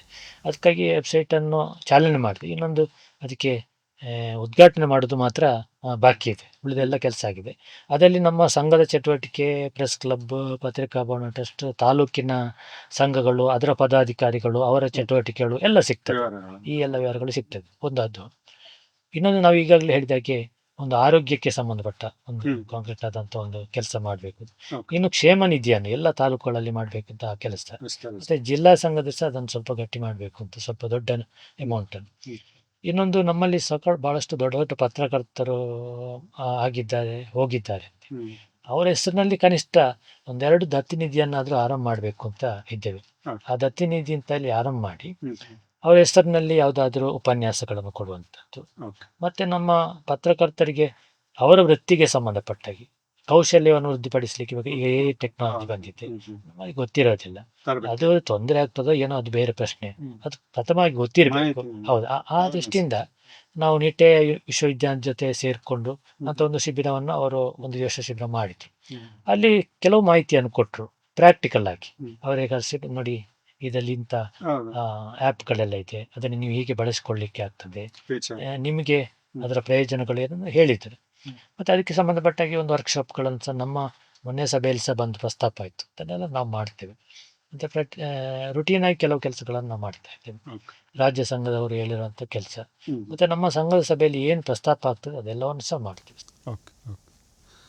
ಈಗ ಶೆಟ್ರೆ, ಮತ್ತು ನಿಮಗೂ ಕೂಡ ಈಗ ಏನಂದರೆ ಮಂಗಳೂರಿನ ನಗರದ ಹೆಸರು ಕಳೆದ ಒಂದು 20+ ವರ್ಷಗಳಿಂದ ತುಂಬ ಕೆಟ್ಟ ಕಾರಣಗಳಿಗಾಗಿಯೇ ಹೆಸರುವಾಸಿ ಆಯಿತು. ತುಂಬ ಬ್ರೇಕಿಂಗ್ ನ್ಯೂಸಲ್ಲಿ ಇಂಟರ್ನ್ಯಾಷನಲ್ವರೆಗೆ ಹೋಯಿತು. ಅದೆಲ್ಲ ಕೆಟ್ಟ ಕಾರಣಗಳೇ. ವಿಮಾನ ದುರಂತ ಅದೊಂದು ಟ್ರ್ಯಾಜಡಿ ಅಂತ, ಅದಕ್ಕೆ ಯಾರ ಕಂಟ್ರೋಲ್ ಇರಲಿಲ್ಲ. ಬಟ್ ಅದು ಹೊರತುಪಡಿಸಿ 2006 ಕರ್ಫ್ಯೂ ಆಗಿರ್ಬೋದು, church attack, pub, home stay, ಆ ಅಟ್ಯಾಕ್, ಈ ಅಟ್ಯಾಕ್, ಕೋಮುಗಲಭೆ ಮತ್ತು ನಿರಂತರ ಕರ್ಫ್ಯೂ, ಅದು ಕೊರೋನಾದ್ದು ಬೇರೆ ಬೇಡಿ. ಸೊ ಈ ಎಲ್ಲ ಸಂದರ್ಭಗಳಲ್ಲಿ ಮಂಗಳೂರಿನ ಹೆಸರು ವಿಶ್ವದಾದ್ಯಂತ ಮುನ್ನೆಲೆಗೆ ಬಂತು. ಬಟ್ ಅದು ತುಂಬ ಕೆಟ್ಟ ಕಾರಣ. ಅದರಿಂದ ಮಂಗಳೂರಿಗೆ ತುಂಬ ಹೊಡೆತ ಬಿದ್ದಿದೆ. ಇನ್ವೆಸ್ಟ್ಮೆಂಟ್ ಆಗಿರ್ಬೋದು, ಕ್ರೆಡಿಬಿಲಿಟಿ ಆಗಿರ್ಬೋದು, ಎಲ್ಲ ವಿಷಯಗಳಲ್ಲಿ. ಇಂತಹ ಸಂದರ್ಭಗಳಲ್ಲಿ ಈ ಪತ್ರಿಕಾ ಸಮೂಹದ ಜವಾಬ್ದಾರಿ ಏನು, ಅದನ್ನು ಹೇಗೆ ನಿರ್ವಹಿಸಲಿಕ್ಕೆ ನೀವು ಏನಾದರೂ ಅಂದರೆ ಹೇಗೆ ನಿರ್ವಹಿಸಬಹುದಿತ್ತು, ಅಥವಾ ಹೇಗೆ ಅದನ್ನು ಫೇಸ್ ಮಾಡೋದು, ಅದರ ಬಗ್ಗೆ ಏನಾದರೂ ಚಿಂತನೆ? ಇಲ್ಲ, ಇದು ಅಂದರೆ ಯಾಕಂದರೆ ಪತ್ರಿಕೆಗಳಿಗೆ ಒಪಿನಿಯನ್ ಕ್ರಿಯೇಟ್ ಮಾಡುವ ದೊಡ್ಡ ಶಕ್ತಿ ಇದೆ. ಇಲ್ಲ, ಮಾಧ್ಯಮಗಳು ಅತ್ಯಂತ ಜವಾಬ್ದಾರಿಯುತವಾಗಿ ಕೆಲಸ ಮಾಡಬೇಕು. ಇಂಥ ಸಂದರ್ಭಗಳಲ್ಲಿ ನಾವು ವಿಭಾಗೀಕರಣ ಮಾಡುವಂಥದ್ದು ಅಂದರೆ ಅದೇನಾಯ್ತು, ಈಗ ಆಧುನಿಕ ಮಾಧ್ಯಮಗಳು ಬಂದಾಗ ವಿಭಾಗೀಕರಣದ ಒಂದು ರೀತಿ ಜಾಸ್ತಿ ಆಯಿತು. ನಿಮಗೆ ಗೊತ್ತಿರ್ಬೋದು, ಸುರತ್ಕಲ್ನ ಗಲಭೆ ಆದಾಗ ನಾವು ಜನವಾಹಿನಿಯಲ್ಲಿ ನಾನು ಕೆಲಸ ಮಾಡ್ತಾಯಿದ್ದೆ. ಆವಾಗ ನಾವು ಪತ್ರಿಕೆ ರಿಪೋರ್ಟರ್ಸೇ ಎಲ್ಲ ಸೇರಿ ಒಂದು ತೀರ್ಮಾನ ಮಾಡಿದೆವು, ಡೆತ್ ಆದವರ ಹೆಸರು ಹಾಕಲಿಕ್ಕಿಲ್ಲ ಅಂತ. ಯಾರು ಡೆತ್ ಆಗಿದ್ದಾರೆ ಅಂತ, ಒಬ್ಬರು ಡೆತ್ ಆಗಿದ್ದಾರೆ ಅಂದರೆ ಇಂಥ ಪ್ಲೇಸಲ್ಲಿ ಬೈಕಂಪಾಡಿಯಲ್ಲಿ ಒಬ್ಬರು ಡೆತ್ ಆಗಿದ್ದಾರೆ. ಫಸ್ಟಿಗೆ ಅದು ಬಂದಿತ್ತು, 1-2 ದಿನ ಬಂದಿತ್ತು. ಅದರ ನಂತರ ಅದನ್ನು ನಾವೇ ಒಂದು ತೀರ್ಮಾನ ಮಾಡಿದ್ದು ಏನಂದರೆ, ಬೈಕಂಪಾಡಿಯಲ್ಲಿ ಒಬ್ಬರು ಡೆತ್ ಆಗಿದ್ದಾರೆ ಅಥವಾ ಇಲ್ಲಿ ತುಕೋಟ್ನಲ್ಲಿ ಒಬ್ಬರು ಡೆತ್ ಆಗಿದೆ, ಯಾರು ಏನು ಅಂತೇಳಿ ಐಡೆಂಟಿಟಿಯನ್ನು ನಾವು ಹೊರಗೆ ತರಲಿಲ್ಲ. ಅದನ್ನು ನಿಮಗೆ ಸದಾಶಿವ ಆಯೋಗದಲ್ಲಿ ಅದನ್ನು ಉಲ್ಲೇಖ ಮಾಡಿದರು ನಮ್ಮ ರಿಪೋರ್ಟನ್ನು. ಯಾಕೆಂದರೆ ನೋಡಿ, ಈ ರೀತಿಯಾಗಿ ಪತ್ರಕರ್ತರು ಒಂದು ಇನಿಷಿಯೇಟ್ ತಗೊಂಡಿದ್ದಾರೆ ಅಂತೇಳಿ ಅಪ್ರಿಷಿಯೇಟ್ ಮಾಡಿದರು. ಹೀಗೆ ಪತ್ರಕರ್ತರು ಸಂದರ್ಭ ಮತ್ತು ಆಯಾ ಒಂದು ವಾತಾವರಣ ನೋಡಿಕೊಂಡು ಇಂತಹ ಒಂದು ಹೆಜ್ಜೆಗಳನ್ನು ಇಟ್ಟರೆ ಇದು ಪಾಸಿಟಿವ್ ಸುದ್ದಿಗಾಗಿಯೇ ಸುದ್ದಿ ಆಗ್ಬೋದು. ನೆಗೆಟಿವ್ ಸುದ್ದಿ ಅದು ಏನಂದರೆ, ಸುದ್ದಿ ಅನ್ನೋದೇ ಹಾಗೆ, ನೆಗೆಟಿವ್ ಇದ್ದರೆ ಎಲ್ಲರಿಗೂ ಆಸಕ್ತಿ ಅದರ ಬಗ್ಗೆ, ಅದು ಜಾಸ್ತಿ. ಈಗ ನಾವು ನೋಡಿ, ನಮ್ಮ ಮನೆಯ ವಿಷಯ ಮಾತಾಡೋದಿಲ್ಲ, ಪಕ್ಕದ ಮನೆಯವರ ವಿಷಯ ಮಾತಾಡ್ತೀವಿ, ಅದು ಬಹಳ ಕುತೂಹಲ. ಸೊ ನಾವು ನೆಗೆಟಿವ್ಗೆ ಹೆಚ್ಚು ಅಟ್ರ್ಯಾಕ್ಟ್ ಆಗ್ತೇವೆ, ಅದು ಮನುಷ್ಯನ ಸಹಜವಾದ ಒಂದು ಸ್ವಭಾವ. ಆ ಕಾರಣಕ್ಕಾಗಿ ಅದನ್ನು ನಾವು ಸ್ವಲ್ಪ ಅವಾಯ್ಡ್ ಮಾಡಿ, ಅಂದರೆ ಅದನ್ನು ಬಿಟ್ಟು ಪಾಸಿಟಿವ್ ಆಗಿ ನಾವು ಸುದ್ದಿ ಮಾಡಲಿಕ್ಕೆ ಅನೇಕ ವಿಷಯಗಳಿದೆ. ಮಂಗಳೂರಿನ ಅನೇಕ ಹೆಮ್ಮೆಯ ವಿಷಯಗಳಿದೆ. ಇಲ್ಲಿಯ ಪ್ರವಾಸೋದ್ಯಮ ಇರ್ಬೋದು, ಇಲ್ಲಿಯ ಶ್ರದ್ಧಾ ಕೇಂದ್ರಗಳಿರ್ಬೋದು, ಇಲ್ಲಿಯ ಅನೇಕ ಪಾಸಿಟಿವ್ ವಿಷಯಗಳು, ಶಿಕ್ಷಣ ಇದೆ, ಬೇಕಾದಷ್ಟು ಪಾಸಿಟಿವ್ ವಿಷಯಗಳಿದೆ. ಏನೋ ಒಂದು ಗಲಾಟೆ, ಯಾವುದೋ ಒಂದು ಕಪ್ಪು ಚುಕ್ಕೆ ಬಂದಾಗ ಅದನ್ನೇ ಹೈಲೈಟ್ ಮಾಡಿಕೊಂಡು 24 ಗಂಟೆ ಅದನ್ನೇ ಹೇಳಿಕೊಂಡಿದ್ದರೆ ಅಭಿವೃದ್ಧಿ ಆಗೋದಿಲ್ಲ. ಆ ಕಾರಣಕ್ಕಾಗಿ ನಾವು ನಮ್ಮ ಪರಿಸರದಲ್ಲಿ ಇನ್ನೂ ಚೆನ್ನಾಗಿ ಒಟ್ಟಿಗೆ ಬಾಳಬೇಕು, ಎಲ್ಲರೂ ಒಟ್ಟಿಗೆ ಜೊತೆಯಾಗಿ ಸಾಗಬೇಕು, ಜೀವನ ಮಾಡಬೇಕು. ಆದರೆ ಪಾಸಿಟಿವ್ ವಿಷಯಗಳನ್ನು ಹೆಚ್ಚು ಕೊಡಬೇಕು. ನೆಗೆಟಿವ್ ವಿಷಯಗಳನ್ನು ಎಲ್ಲಿ ಸರಿ ಮಾಡಲಿಕ್ಕೆ ಸಾಧ್ಯ ಇದೆ, ಯಾವ ವ್ಯವಸ್ಥೆ ಅದನ್ನು ಸರಿ ಮಾಡಬೇಕು, ಪೊಲೀಸರಿದ್ದಾರೆ, ಅದಕ್ಕೆ ಡಿಸ್ಟ್ರಿಕ್ಟ್ ಅಡ್ಮಿನಿಸ್ಟ್ರೇಷನ್ ಇದೆ, ಇವರಿಗೆ ನಾವು ಮಾಹಿತಿ ಕೊಡಬೇಕು. ಅದು ಬಿಟ್ಟು ಇದನ್ನೇ ವಿಭಾಗೀಕರಣ ಮಾಡಿಕೊಂಡಿದ್ದರೆ ನಾವೇ ನಮ್ಮನ್ನು ನಷ್ಟ ಮಾಡ್ತೇವೆ. ನಮ್ಮ ಒಂದು ಫ್ಯೂಚರ್ ಜನ್ರೇಷನ್ಗೆ ತೊಂದರೆ ಆಗ್ತದೆ. ಈಗ ನಮ್ಮ ಜೀವನ ಇಲ್ಲಿವರೆಗೆ ಮುಗಿಯಿತು, ಬಟ್ ಫ್ಯೂಚರ್ ಜೀವನವನ್ನು ನೋಡಬೇಕು. ಅವರಿಗೆ ನೀರು ಇದೆಯಾ, ಅವರಿಗೆ ಪರಿಸರ ಇದೆಯಾ, ಅವರಿಗೆ ಒಂದು ಒಳ್ಳೆಯ ವಾತಾವರಣ ಇದೆ ಬದುಕಲಿಕ್ಕೆ, ಇದನ್ನು ಉದ್ಯೋಗ ಅವಕಾಶ ಇದೆ, ಇದನ್ನೆಲ್ಲ ಸೃಷ್ಟಿ ಮಾಡಲಿಕ್ಕೆ ಏನೇನು ಮಾಡ್ಬೋದು ನಾವು ಅಂತ ಥಿಂಕ್ ಮಾಡಿ ಸಂಘವಾಗಿ ಮುಂದೆ ಬರಬೇಕು ಅಂತ ನನ್ನ ಒಂದು ಅನಿಸಿಕೆ. ಈಗ ಪತ್ರಿಕೋದ್ಯಮದತ್ತ ಈಗಿನ ಯುವ ಪೀಳಿಗೆ ಆಸಕ್ತಿ ತೋರಿಸ್ತಾ ಇದ್ದಾರಾ? ಯೂತ್ಗೆ ಯಾವಾಗಲೂ ಹಾಗೆ. ಈಗ ನೀವು ಇಡ್ಲಿ ತಿಂದಿರ್ಬೋದು, ಮಸಾಲೆ ದೋಸೆ ತಿಂದಿರ್ಬೋದು, ನಿಮಗೆ ಅದು ತುಂಬ ಒಂದು ಆಸಕ್ತಿಯ ವಿಷಯ. ನಾವು ಅಂದರೆ ನಮ್ಮ ಒಂದು ಏಜಿನವರೆಲ್ಲ ಅದನ್ನು ತುಂಬ ಆಸೆ ಪಡ್ತಾರೆ, ಅಂದರೆ ಬೆಳಿಗ್ಗೆ ಎದ್ದು ಇಡ್ಲಿ ತಿನ್ನುವಂಥದ್ದು. ಆದರೆ ಈಗಿನವರು ಹಾಗೆಲ್ಲ, ಈಗಿನವರಿಗೆ ಬೇರೆಯೇ ಆಗಬೇಕು ಫುಡ್ಡು, ಈಗಿನವರಿಗೆ ವಿಶೇಷವಾದ ತಿಂಡಿ ಆಗಬೇಕು. ಅದೇ ರೀತಿ ಪತ್ರಿಕೋದ್ಯಮ ಕೂಡ ನಮಗೆಲ್ಲ ತುಂಬ ಆಸಕ್ತಿದಾಯಕವಾಗಿ ನಾವು ಬಂದವರು ಇದಕ್ಕೆ. ಆದರೆ ಈಗಿನವರಿಗೆ ಅಂಥ ಆಸಕ್ತಿ ನನಗೆ ಅಷ್ಟು ಕಾಣೋದಿಲ್ಲ. ನಾನು ಎಲ್ಲ ಕಡೆಯಲ್ಲಿ ಹೋಗುವಾಗ ಕೇಳ್ತೇನೆ, ನೀವು ಏನಾಗ್ತೀರಿ ಅಂತ. ಇದ್ದಾರೆ, ಭಾರಿ ಅಪರೂಪ. ಬಟ್ ಮಾಸಾಗಿ ನಾನು ಇಂಜಿನಿಯರ್ ಆಗ್ತೇನೆ, ಡಾಕ್ಟ್ರ್ ಆಗ್ತೇನೆ ಅಂತ ಹೇಳಿ ನಾನು ಪತ್ರಕರ್ತನ ಆಗ್ತೇನೆ ಅಂತ ಯಾರೂ ಬಯಸೋದಿಲ್ಲ, ಕಡಿಮೆ ನಾನು ನೋಡಿದ ಮಟ್ಟಿಗೆ. ಅದಕ್ಕೆ ನಾನು ಹಿಂದೆ ಒಬ್ಬರು ಸ್ವಾಮೀಜಿಯವರು ಒಂದು ಮಾತನ್ನು ಹೇಳಿದ್ದನ್ನು ನನಗೆ ಇಲ್ಲಿ ಉಲ್ಲೇಖ ಮಾಡಲಿಕ್ಕೆ ನೆನಪಾಗ್ತದೆ. ಅವರು ಹೇಳಿದರು, ಎಲ್ಲ ಕಡೆಯಲ್ಲಿ ಎಲ್ಲರೂ ಬಂದು, ಎಲ್ಲ ಗೆಸ್ಟ್ಗಳು ಬಂದು ಹೇಳ್ತಾರೆ, ಸ್ವಾಮೀಜಿ ನಿಮ್ಮ ಮಾರ್ಗದರ್ಶನದಲ್ಲಿ ನಾವು ನಡೀತಾ ಇದ್ದೇವೆ, ನೀವು ಅಷ್ಟು ಒಳ್ಳೆಯವರು, ಹಾಗೆ ಹೀಗೆ ಅಂತೇಳಿ ತುಂಬ ಹೇಳ್ತಾರೆ. ಆದರೆ ಅವರ ಮಕ್ಕಳನ್ನು ಯಾವಾಗಾದರೂ ಅವರು ಸ್ವಾಮೀಜಿ ಮಾಡ್ತಾರಾ? ಯಾರು ಈ ವೇದಿಕೆಯಲ್ಲಿ, ಅವರು ಹೇಳಿದರು, ಈ ವೇದಿಕೆಯಲ್ಲಿ ಇಷ್ಟು ಜನ ಇದ್ದಾರೆ, ನನ್ನ ಮಗುವನ್ನು ನಾನು ಸ್ವಾಮೀಜಿ ಮಾಡ್ತೇನೆ ಅಂತ ಯಾರು ಹೇಳಿದ್ರು? ಆದರೆ ಆ ಸ್ವಾಮೀಜಿ ಮಾರ್ಗದರ್ಶನ ಒಳ್ಳೆಯದು, ಅವ್ರದ್ದು ಎಲ್ಲವೂ ಒಳ್ಳೆಯದೇ. ಅದೇ ರೀತಿ ಆಗ್ತದೆ ಇಲ್ಲಿ ಅಂತ ನನಗೆ ಅನಿಸೋದು. ಎಲ್ಲವೂ ಒಳ್ಳೆಯದೇ ಇದೆ, ಆದರೆ ನಾನು ಅವರು ಆಗೋದಿಲ್ಲ ಅಂತ ಹೇಳಿ. ಇದು ಪರಿಸ್ಥಿತಿ, ಈಗಿನ ವಾಸ್ತುಸ್ಥಿತಿ. ಅಂದ್ರೆ ನಮ್ಮ ಇಲ್ಲಿಯ ಮಂಗಳೂರು ಯೂನಿವರ್ಸಿಟಿಯ ಅನ್ನು ಗಮನಿಸಿದ್ರೆ ಸಹ ಜರ್ನಲಿಸಂ ಡಿಪಾರ್ಟ್ಮೆಂಟ್ ಅಲ್ಲಿ ಕ್ಲೋಸ್ ಮಾಡುವಂತ ಪರಿಸ್ಥಿತಿ ನಿರ್ಮಾಣ ಆಗಿದೆ. ಕೆಲವು ಕಾಲೇಜುಗಳಲ್ಲಿ ಜರ್ನಲಿಸಂ ಡಿಪಾರ್ಟ್ಮೆಂಟ್ ಮುಚ್ಚಿ ಹೋಗಿದೆ. ಇದನ್ನು ಗಮನಿಸಿದಾಗ ಜರ್ನಲಿಸಂನ ಬಗ್ಗೆ ಆಸಕ್ತಿ ಸ್ವಲ್ಪ ಕಡಿಮೆ ಆಗ್ತಾ ಇದೆ ಅನ್ನುವಂಥದ್ದು. ಆ ವಿದ್ಯಾರ್ಥಿಗಳು ಇಲ್ವಾ? ಮಂಗಳೂರಿನಲ್ಲೇ ದೊಡ್ಡ ಸಂಖ್ಯೆಯಲ್ಲಿ ವಿದ್ಯಾರ್ಥಿಗಳು ಹೊರಗಿನಿಂದ ಬರ್ತಾರೆ ಕಲೀಲಿಕ್ಕೆ. ಜರ್ನಲಿಸಂ ಅಲ್ಲ, ಜರ್ನಲಿಸಂ ಬೇರೆ ಇದಕ್ಕೆ. ಜರ್ನಲಿಸಂ ಡಿಪಾರ್ಟ್ಮೆಂಟ್ ಮುಚ್ಚಿ ಹೋಗ್ತಾ ಇದೆ. ಈಗ ವಿದ್ಯಾರ್ಥಿಗಳಿಗೆ ಏನು ಸಂದೇಶ ಕೊಡ್ತೀರಿ? ಇಲ್ಲ, ಅದಕ್ಕೆ ಬೇರೆ ಬೇರೆ ಕಾರಣ ಇರಬಹುದು. ಈಗಿನ ವರ್ಕಿಂಗ್ ಒಂದು ಸ್ಟೈಲ್ ಬೇರೆ ರೀತಿ, ಈಸಿಯಾಗಿ ಆಗಬೇಕು, ನಿಮಗೆ ಶ್ರಮ ಪಡಲಿಕ್ಕೆ ಬೇಡ, ನಿಮಗೆ ರಾತ್ರಿ ಕೆಲಸ ಮಾಡಲಿಕ್ಕೆ ಬೇಡ, ಇದರಲ್ಲಿ ದೊಡ್ಡ ಸಂಬಳ ಬೇಕು, ಮತ್ತು ರಿಸ್ಕ್ ಅಂದರೆ ಹಾಗೆಲ್ಲ. ಈಗ ಕೆಲಸ ಮಾಡುವ ಇಲ್ಲಿ ಪತ್ರಿಕೆಯಲ್ಲಿ ಕೆಲಸ ಮಾಡುವ ರೀತಿ ಬೇರೆ. ಬೆಳಿಗ್ಗಿಂದ ರಾತ್ರಿವರೆಗೆ ಕೆಲಸ ಮಾಡಬೇಕಾಗ್ತದೆ, ಅಥವಾ ರಾತ್ರಿ ನೈಟ್ ದುಡಿದ್ರೆ ನೈಟ್ ಮಾಡಬೇಕಾಗ್ತದೆ, ಎಮರ್ಜೆನ್ಸಿ ಇರ್ತದೆ, ಮತ್ತು ರಜೆ ನಿಮಗೆ ಬೇಕಾದಾಗೆ ಸಿಗೋದಿಲ್ಲ. ನಿಮಗೊಂದು ವಾರ ರಜೆ ಹಾಕ್ಕೊಂಡು ಇದು ಮಾಡೋದು, ಅದು ವೀಕೆಂಡ್ ರಜೆಗಳಂತ ಆಗಿ ಇರೋದಿಲ್ಲ, ಅಡ್ಜಸ್ಟ್ಮೆಂಟ್ ರಜೆಗಳಿರೋದು. ಹಬ್ಬಗಳಿದ್ದಾಗ ನಮಗೆ ಕೆಲಸ ಜಾಸ್ತಿ ಇರ್ತದೆ, ಇದು ಪೊಲೀಸ್ ಡಿಪಾರ್ಟ್ಮೆಂಟ್ನಾಗೆ ಜಾಸ್ತಿ ಕೆಲಸ ಇರ್ತದೆ. ಸೊ ಈ ಎಲ್ಲ ಹಿನ್ನೆಲೆಯನ್ನು ನೋಡಿದಾಗ ಕಂಫರ್ಟ್ ಝೋನ್ ಸ್ವಲ್ಪ ಕಡಿಮೆ. ಅದಕ್ಕೋಸ್ಕರ ಹೆಚ್ಚಿನವರು ಏನು ಮಾಡ್ತಾರೆ, ಈಗಿನ ಯುವಜನತೆ ಕಂಫರ್ಟ್ ಝೋನನ್ನು ಹೆಚ್ಚು ಬಯಸ್ತಾರೆ, ಮತ್ತು ಹೆಚ್ಚು ಸಂಬಳ ಬಯಸ್ತಾರೆ, ಮತ್ತು ಅವರಿಗೆ ಯಾವುದೇ ಅಂದರೆ ರಿಸ್ಟ್ರಿಕ್ಷನ್ ಆಗಿ ಕೆಲಸ ಮಾಡೋದು, ಓಪನ್ ಆಗಿ ಕೆಲಸ ಮಾಡುವಂಥ ಸ್ಥಿತಿಗತಿ ಎಲ್ಲ ಇದೆ. ಇದೆಲ್ಲ ಹಿನ್ನೆಲೆ ಇರ್ಬೋದು ಅಂತ ನನಗೆ ಅನಿಸೋದು. ಹೆಚ್ಚಿನವರು ಕೇಳುವಾಗ ಅವರಿಲ್ಲ, ಅವ್ರದ್ದೊಂದು ಥಿಂಕಿಂಗೇ ಬೇರೆ ಇರ್ತದೆ. ಅವರು ನಾವು ಏನು ಥಿಂಕ್ ಮಾಡ್ತೇವೆ ಆಗಿರೋದಿಲ್ಲ, ಅದಕ್ಕೆ ವಿಭಿನ್ನವಾಗಿ ಥಿಂಕ್ ಮಾಡ್ತಾ ಇರ್ತಾರೆ. ಅದಕ್ಕೋಸ್ಕರ ಈ ಒಂದು ಅಟ್ಮಾಸ್ಫಿಯರ್ ಅವರಿಗೆ ಅಷ್ಟು ಹಿತ ಅಂತ ಅನಿಸೋದಿಲ್ಲ ಅಂತ ಅನಿಸ್ತದೆ. ಆದರೆ ನಿಜವಾಗಿ ಮಕ್ಕಳು ಪತ್ರಿಕೋದ್ಯಮದತ್ತ ಆಸಕ್ತಿ ಕೊಟ್ಟರೆ ಅವರಿಗೆ ಒಳ್ಳೆ ಫ್ಯೂಚರ್ ಇದೆ ಅಂತ. ಅವಕಾಶಗಳಿದೆ. ಬರೀ ಒಂದು ಮಂಗಳೂರನ್ನೇ ನೋಡ್ಬೇಕಂತಿಲ್ಲ, ಇಡೀ ನ್ಯಾಷನಲ್ ವೈಡ್ ಅಥವಾ ಇಂಟರ್ನ್ಯಾಷನಲ್ ವೈಡ್ ಒಳ್ಳೆ ಗ್ರೋತಿಗೆ ಅವಕಾಶಗಳಿಲ್ಲ ಅಂತ ಅಲ್ಲ. ಬಟ್ ಅಷ್ಟೇ ಸವಾಲುಗಳು ಕೂಡ ಇದೆ. ಅದರ ಜೊತೆಗೆ ಬೇರೆ ಬೇರೆ ರೀತಿಯ ಸವಾಲುಗಳಿದೆ. ಯಾಕಂದರೆ ಈಗ ಒಂದು ಕಾರ್ಪೊರೇಟ್ ವ್ಯವಸ್ಥೆಯಲ್ಲಿ ಕೆಲಸ ಮಾಡುವಾಗ ಅದರದ್ದೇ ಆದ ಒಂದು ರೂಲ್ಸ್ ಆ್ಯಂಡ್ ರೆಗ್ಯುಲೇಷನ್ಸ್ ಎಲ್ಲ ಇರ್ತದೆ. ಸೊ ಅದಕ್ಕೆ ಹೊಂದ್ಕೊಂಡು ಹೋಗಬೇಕಾಗ್ತದೆ. ಆ ಹಿನ್ನೆಲೆಯಲ್ಲಿ ಕೆಲವರು ಬಂದರೆ ಅವಕಾಶಗಳು ಖಂಡಿತವಾಗಿದೆ. ಹೌದು, ಸಮಾಜ ಬದಲಾಗಬಹುದು, ತಂತ್ರಜ್ಞಾನ ಬದಲಾಗಬಹುದು, ಮಾಧ್ಯಮಗಳು ಬದಲಾಗಬಹುದು, ಆದರೆ ಸತ್ಯವನ್ನು ಹುಡುಕಿ ಸಮಾಜದ ಮುಂದೆ ಇಡುವ ಪತ್ರಿಕೋದ್ಯಮದ ಧ್ಯೇಯ ಎಂದಿಗೂ ಬದಲಾಗಬಾರದು ಎಂಬುದೇ ನಮ್ಮ ಆಶಯ. ಇಷ್ಟು ಹೊತ್ತು ಪತ್ರಿಕಾರಂಗದ ಬಗೆಗಿನ ಅಮೂಲ್ಯ ಸಂಗತಿಗಳನ್ನು ನಮ್ಮೊಡನೆ ಹಂಚಿಕೊಂಡ ರವೀಂದ್ರ ಶೆಟ್ಟಿ ಮತ್ತು ಪುಷ್ಪರಾಜ್, ನಿಮಗಿಬ್ಬರಿಗೂ ಹೃತ್ಪೂರ್ವಕ ಧನ್ಯವಾದಗಳು. ವೀಕ್ಷಕರೇ, ಇದಾಗಿತ್ತು ಇಂದಿನ ಮಂಗಳೂರು ಮ್ಯಾಟರ್ಸ್. ಮುದ್ರಣ ಪತ್ರಿಕೋದ್ಯಮ ಹೇಗೆ ಕಾರ್ಯನಿರ್ವಹಿಸುತ್ತದೆ ಎಂಬುದರ ಕುರಿತು ಬಹುಮುಖ್ಯ ಮಾಹಿತಿ ನಿಮಗೆ ದೊರೆತಿದೆ ಎಂದು ಭಾವಿಸುತ್ತೇನೆ. ನಿಮ್ಮ ಅಭಿಪ್ರಾಯ, ಸಲಹೆ ಅಥವಾ ಟೀಕೆಯನ್ನು ಕಮೆಂಟ್ ಮೂಲಕ ಬರೆದು ತಿಳಿಸಿ. ಈ ವಿಡಿಯೋ ಇಷ್ಟವಾದಲ್ಲಿ ಲೈಕ್ ಮಾಡಿ, ಇತರರಿಗೂ ಹಂಚಿಕೊಳ್ಳಿ. ದಯವಿಟ್ಟು ನಮ್ಮ ಚಾನೆಲ್ಗಳನ್ನು ಸಬ್ಸ್ಕ್ರೈಬ್ ಮಾಡಿ. ಮತ್ತೊಂದು ವಿಶೇಷ ವಿಷಯದ ಜೊತೆಗೆ ಮುಂದಿನ ಸಂಚಿಕೆಯಲ್ಲಿ ಸಿಗೋಣ.